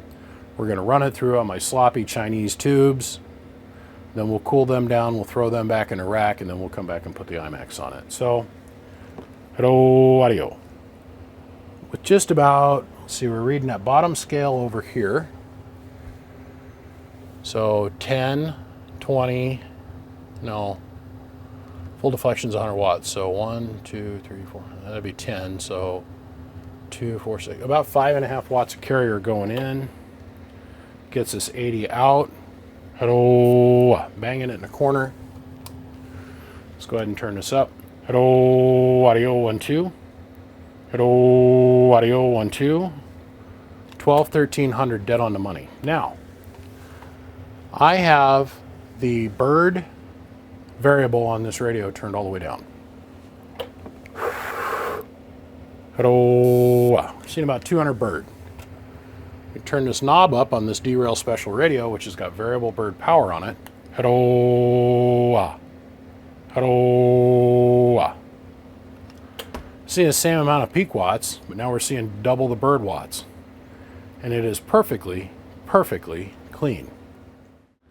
Now, I'm not going to do this for every band, but I wanted to show you guys this. I had a guy call and complain to me. Well, not call, he just passively in conversation explains to me that he figures that I have too much fancy equipment on my workbench. And that, is it really necessary to have all this stuff? And I said, well, yeah, it kind of is. Because each unit of measure displays a little bit different information, right? You and I both know this. We all know this. The reason I got all the damn peak meter, or all the bird meters up here is, well, for different reasons. Well, this is a very valuable piece of test equipment. This is a spectrum analyzer. He told me he didn't feel it was genuine and real because I have so much expensive equipment. And for some reason, he also thought I was rich. I don't know what that was all about, but I tell you, man, I lived in a cardboard box in my 20s because I was too busy doing other stuff and not focusing on what makes you successful, which is saving, by the way. Been to rags, to riches, back to rags, to comfortably living and happy. So I literally took every penny that I got from this business for the first 5 or 6 years and put it back into the business. I don't see a lot of my fellow amp guys that started out when I did have the same discipline, but it is what it is. This is our principal carrier. We're starting at 0. We're at 0 and 0. All the way up here is at 0. And then we're at like negative 50 dB down. Yeah, negative 50 down. Our center is at 106 megahertz and our stop is at 212 megahertz. So pretty much everywhere. Hello, audio. Hello, audio. Hello, audio. Hello, audio. If your neighbor says you're running this amplifier and you're splattering on them, they're freaking lying to you. Okay. Now what we're going to do is we're going to get off the derail radio here in a second. But what I wanted to show you is the meters, and then we'll move on, and we're going to go very quickly through the rest of the bands, because let's face it, you guys, we already know this thing works. Hello, 1 2 1 2 1 2 1 2 1 2. Remember, these are both average reading meters. They are not peak. So you basically take this number that you see here and you multiply it by 2.25 times. And that's really what you're pulling on a surge. A lot of people think that this is an absolute unit of measure and that it's peak. That is an average meter, you guys. Hello, 1 2 1 2 1 2 1 2. Hello, 1 2 1 2 1 2. So in the book, they tell you that when you set this up, that you want to keep it underneath 800 mils, 700 mils, or whatever. This thing is spot on the money. Let's go over here. Let's flip the switch. Let's widen this out just a hair. We'll flip the switch and we're going to go to grid. Hello, 1 2 1 2 1 2 1 2. So our grid meter's working good. Our high voltage is reading perfectly. And let's go look at our sensitive relative power. Relative power, which means you have an external watt meter that you're going to zero this thing to. Hello, hello, hello, hello, hello, hello, hello, hello. Oh, look, we're doing over 3,000 watts. What? No. Hello, hello. 1 2 1 2. Relative unit of measure. I'm demonstrating the sensitivity knob works. The meter, actual meter shunt in the back, which we built, works properly. Our plate amp meter's working. The front end of this thing is titties. Let's go play on 15 meters. Oh, no, I can't do that quite yet. Let's go back to 10. And let's unlock our tripod. Let's go up here and let's take a quick look at the input tune. And what I mean by input tune is the tune going into the amplifier from the radio. So we'll stop here on the striker itself.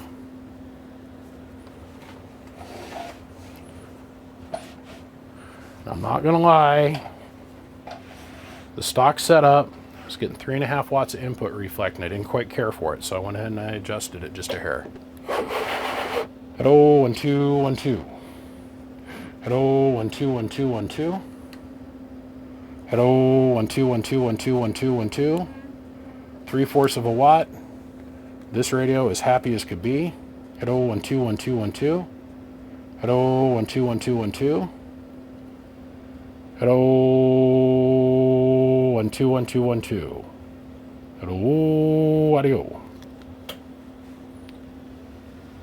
I believe, me personally, that has been thoroughly tested, and I don't think we have anything more that we need to say about it.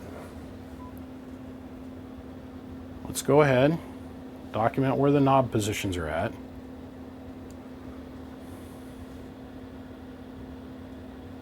So if you want to run this on 10 meters, this is where I suggest you start. Let me switch radios. Okay, so here we are on 15, 7, and right at the edge of the 15 meter band. Let's go up here and take a look at our watt meters. Hello, audio. 20, 25 bird, average going forward, about 90 peak. Hello, 1 2 1 2 1 2 1 2. Step on the pedal. Hello, 1 2. Hello, 1 2. It's about locks it over in the corner. Let's go up here. Let's take a quick look at the radio. Let's tighten on in here so we can see the SWR bridge. Hello, 1 2 1 2 1 2. SWR is almost non-existent. Hello, 1 2 1 2 1 2.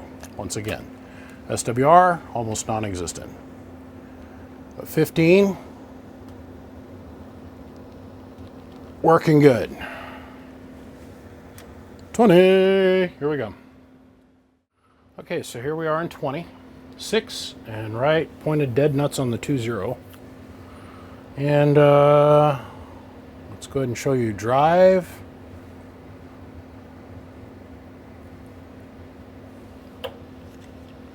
Drive. Hello. Please note the radio starts coming alive at this point. I don't know what it is with ICOM, but it is what it is. Hello, audio. Still about 90 peak, 40 an average. Hello, off the scale. Let's go ahead. We'll take that up to 2x. Hello, 1200 watts. Back to 1x. Let's go up here. Let's look at the ICOM. Now we got to quit paying attention to the bird meter that's attached to this thing because the 5-watt slug in reverse is from 25 through 60 megahertz. So, hello, 1 2 1 2 1 2 1 2. That's happy, and obviously that's not going to read a whole lot because this is so happy. Hello, 1 2 1 2 1 2. It's a happy camper. Here we go. I'm excited because I'm getting pretty close to being able to give this thing 100% clean bill of health and say it's good to go. I'm getting excited. Okay, so 10 and dead middle of the 40 meter band. So let's go up here. Once again, drive. Hello, 1 2 1 2. We're on sideband, of course. Hello, 1 2. Let's go find this a little bit better. Hello.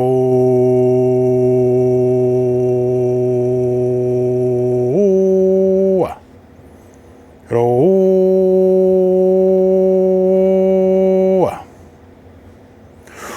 Hello.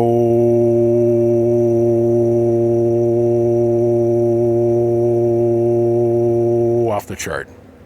Hello, 1 2. Hello. Boy, I had that way out of whack when we first started. All right, let's go look at the ICOM real quick. Hello, 1 2 1 2 1 2 1 2. Input tune is beautiful. Hello, 1 2 1 2 1 2. Nothing to see there. And zip on back on out. Hello, audio. 1200 peak plus. Hello, 1 2 1 2 1 2 1 2. Off relative power, back to grid. Hello, 1 2 1 2, and back to high voltage. Hello, 1 2 1 2 1 2. It was way off. Official numbers are going to be 4.5 and right on the 4 on the 40. Let's do 80. Yay. Okay, so here we are in 80 meters. Finally, the very last test I got to do on this thing, short of putting the new tubes in there, which I'm kind of on the fence about doing. But anyhow, that's where we're at here. And this is where we're at here. Like I said, if you end up running this thing, this is generally where you want to start out for this band. Let's come on up here.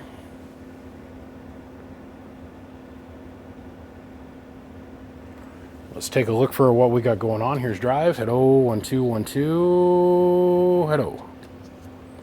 And then here's output power. Hello, audio.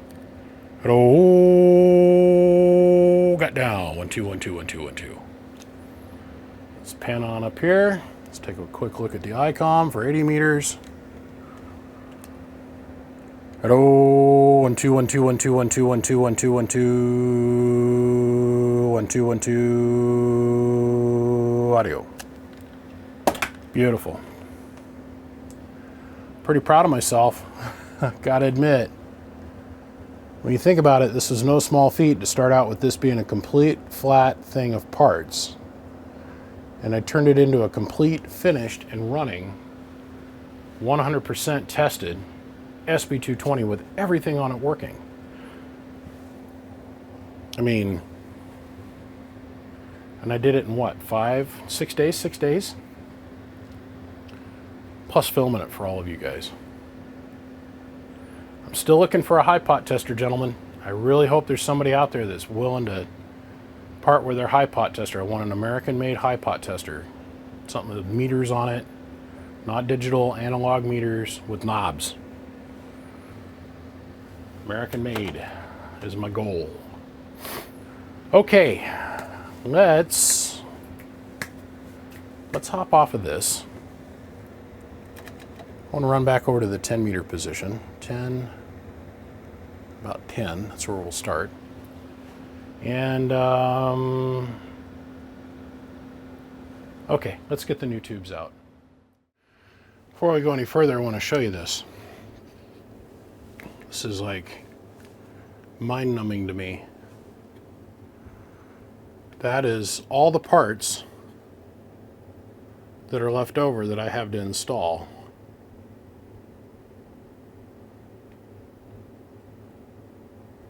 Look at that, going back as far as the table will go. So that is the Heathkit box everything came in, plus all the empty containers all the parts came in. I have the armor left, which I'm not going to install because I don't want it to get scuffed up. I have the side plate, which we're going to install before we're done. The back body support for the fan housing and the lid that we're going to install before we're done. But that's basically it. Now, I don't know, I must have not read the instructions carefully enough. I still have yet to figure out where this one piece of wire needs to go.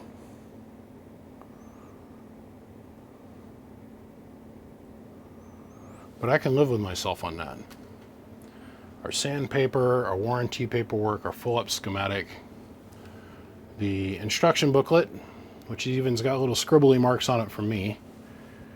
But the thing that I'm kind of holding up on what I want to do with this. The guy that buys it's going to get to see what I write on there, but it's going to be something special and unique. The feet, and then the high voltage stop pin. That's it. Everything else has been used, utilized, or been put in with other stuff that, well, once again,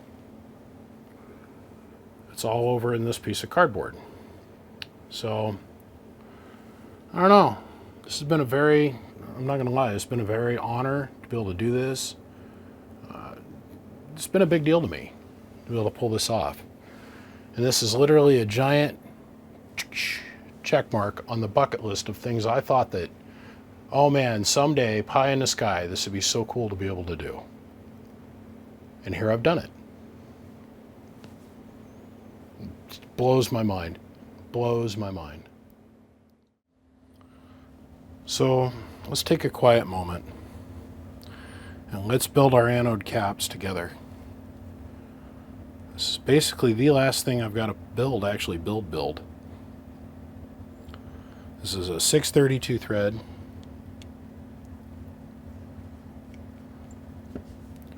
We'll thread that in there. We will thread that in there.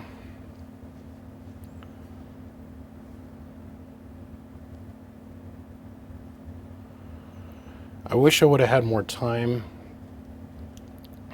to be a little bit more meticulous on each one of the steps in retrospect. But this thing's already 5, 6, this is a 6, 7 hour long video already, which is silly, absolutely silly. So we got our anode caps put together. The other thing I want to show is this is all that's left of the 5 different bags of parts. These longer screws are the mounting screws for the feet. These black anodized screws are the ones that are left over from the transportation portions of the fan.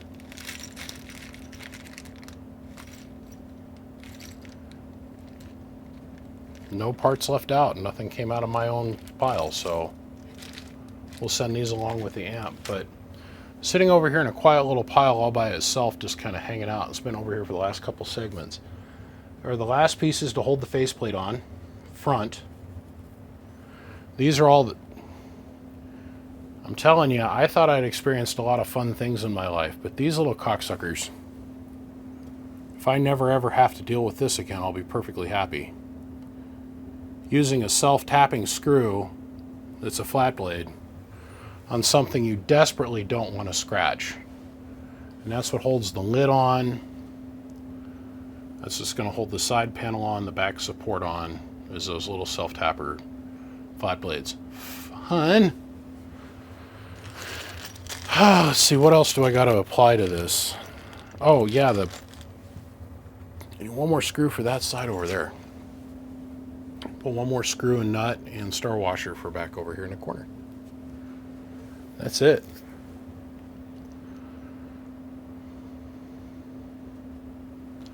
Now, let's do this right if we're going to do it at all. As I do things from time to time, I have to remind myself to really slow down and enjoy what I'm doing, because this might be my last opportunity to be able to do this or that or the next thing. Like, how often am I ever going to get to unbox brand new, never been lit up before iMac 3500Zs that were made in Salt Lake City, Utah? The glass division was in Salt Lake. The rest of the company was based out of San Carlos, California. But this right here, this is a rarity. This is legit sealed from the factory, 3500Z in the box. How often do we get to open one of these? And I want to share this experience with all of you guys. Honestly, let's think about it for a minute. There's a lot of you that are watching this video, they're like, oh man, you don't even know, we used to buy those by the semi-truckload back in it. This is a rare bird. This one tube is worth $500 some now, $400 some if you can find them. And then there's some guy out there right now going, oh shit, I can go to RF Parts. Go look it up. You'll find things have changed quite a bit here lately. I mean, quite a bit. I feel like I'm taking the virginity of... Yeah, anyhow. Look for broken or damaged materials.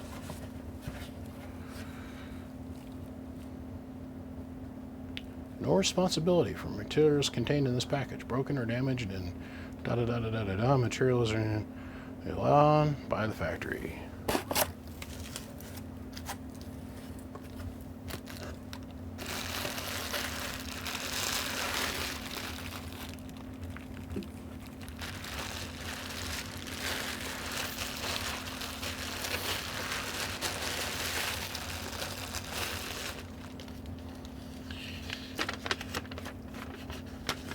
This is cool. Every power tube is pumped to a very high vacuum, which in some cases can create by glass envelope. When handling glass, remember, glass explosion. Danger, beryllium oxide chemicals, uppercase B and lowercase e-o. Avoid breathing or dust or fumes. X-ray radiation. That's another thing I wanted to go off on about. I was watching Fran's lab the other night. Hi, it's Fran. We're live again. I love her. She's such a sweetheart. And she's so smart. She's so knowledgeable. Anyhow, she had an IEE tube, or as she put it, those that are in the know, the IEE tube, which is a phosphorescent. Everybody's like, it's going to emit x-rays, and she got out her gamma and her hard beta and tester, and it doesn't emit any of those things. Everybody says on some of these tubes you can be exposed to x-rays. No, not true. Not until you get past 15 kilovolts on the plate. It says so right there on the paperwork. Right there. Spent a lot of time looking at radiation and the discharge of radiations by different styles of tubes and what we are working with here. I am not afraid of radiation as being gassed by radiation. God, that thing is mint. Oh. The serial number on this one is 2N7242. The serial number on this one is 2P410. Anyhow, she went through this whole process displaying this very rare IEE tube display tube, numeric number display tube. And I thought, well, yeah, that's true. Anybody that knows anything about tubes knows you don't really get into the really, really hard radiation unless the tube is specifically designed for radiation emissions until you get above 15 kV. But it's like she said, I don't think so. Okay, let's do this in one smooth movement.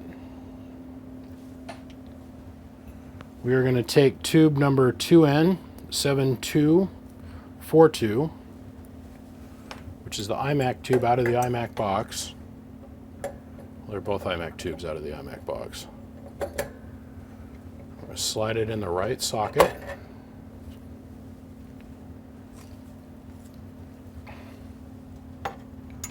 I'm going to slide this in the left socket.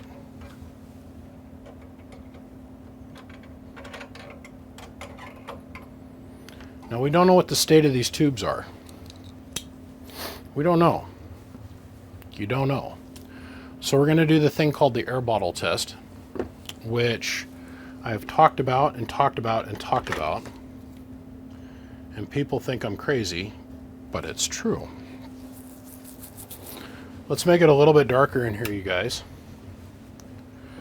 Now what we're going to do is we're going to take our data image collection tools, our eyeballs, and we're going to focus at the base of the tube.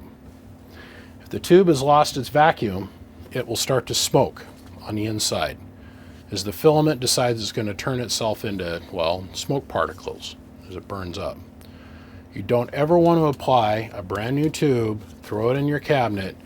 You don't ever want to apply high voltage to it right away, because if the tube has lost its vacuum for some weird reason, and these things we've established are almost 50 years old, or 45 or 40 years old, a lot of time for air molecules to weep inside and pass the little valve, past the little seals. Even though the seals are incredibly strong, we're not going to risk having our tube short over, our anode short to ground, our grid short to the anode, any of that other kind of stuff, because as the filament, if it burns up, from having air inside the bottle, it will collapse and short everything together.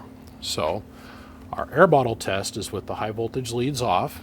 We have our high voltage bypassed. And that's the first time these tubes have ever been lit.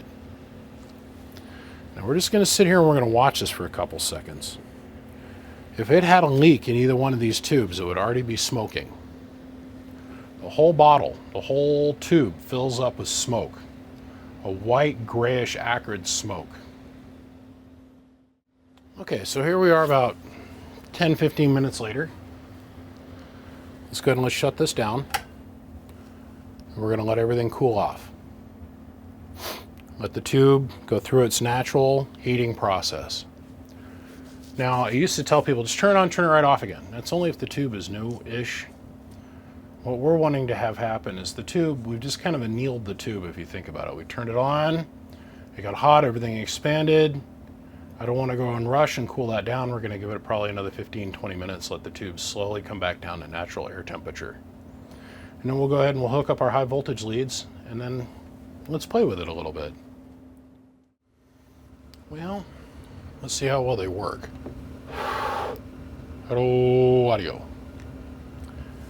I know you can't see it very well. Let's go to manual. Hello, audio. Hello, audio. Let's reach in here. Let's go down to 1x.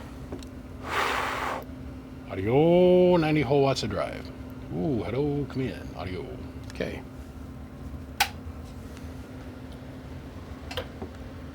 Hello in the corner.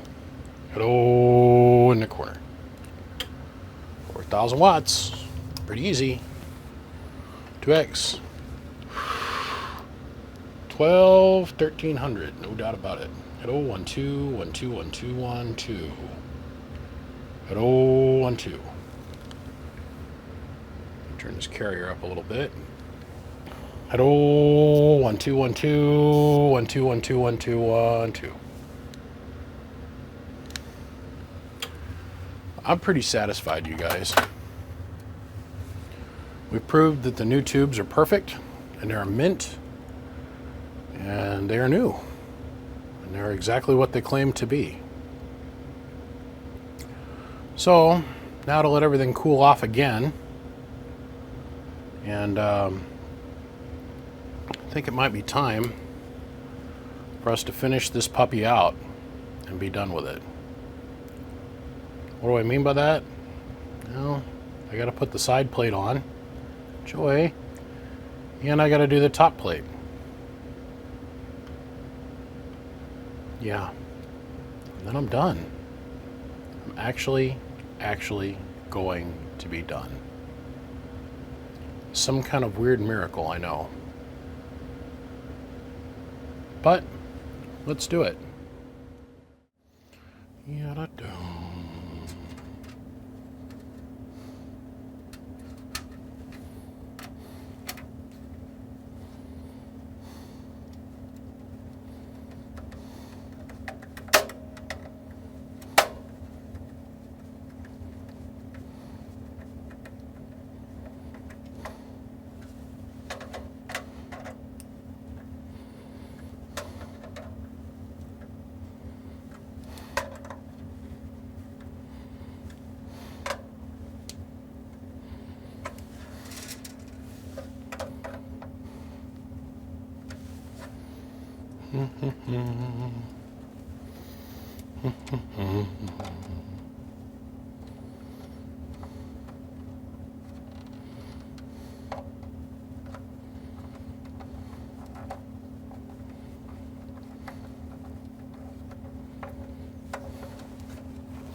It's so weird not to have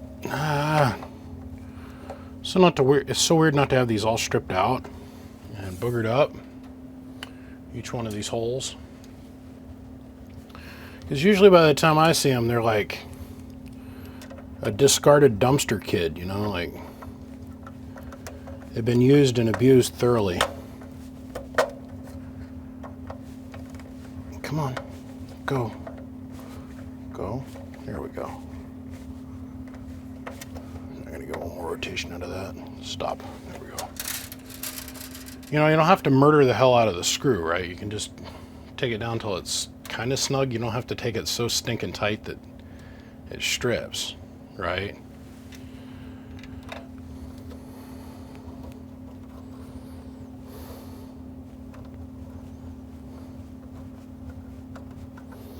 I hope and I pray whoever ends up getting this truly understands the quantity of time and energy it took to do this and do this right for everybody. This was a fun experience. I learned a little bit from it. I'm not gonna lie, I really did.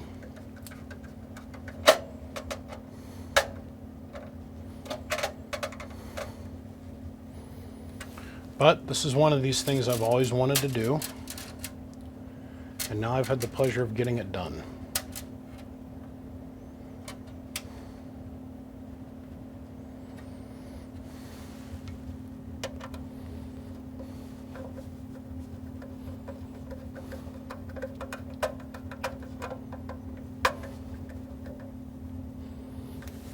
Look at that.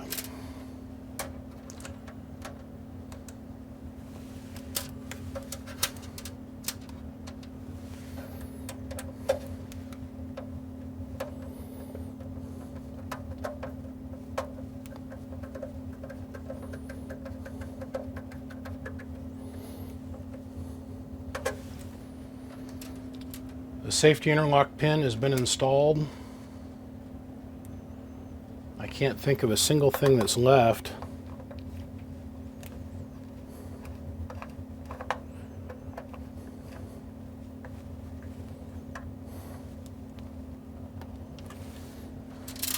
Last screw, guys. It's the last screw. Like I said, we're gonna not install the armor on this thing. We're going to send all the hardware and little rubber feet, that kind of stuff, on to whoever owns it. Dang, that's beautiful. That's perfect. Oh. Thanks, man. I ended up using the hell out of that. Made life much easier. Much easier.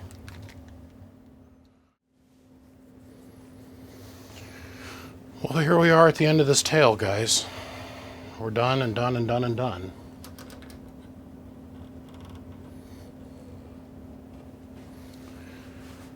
This could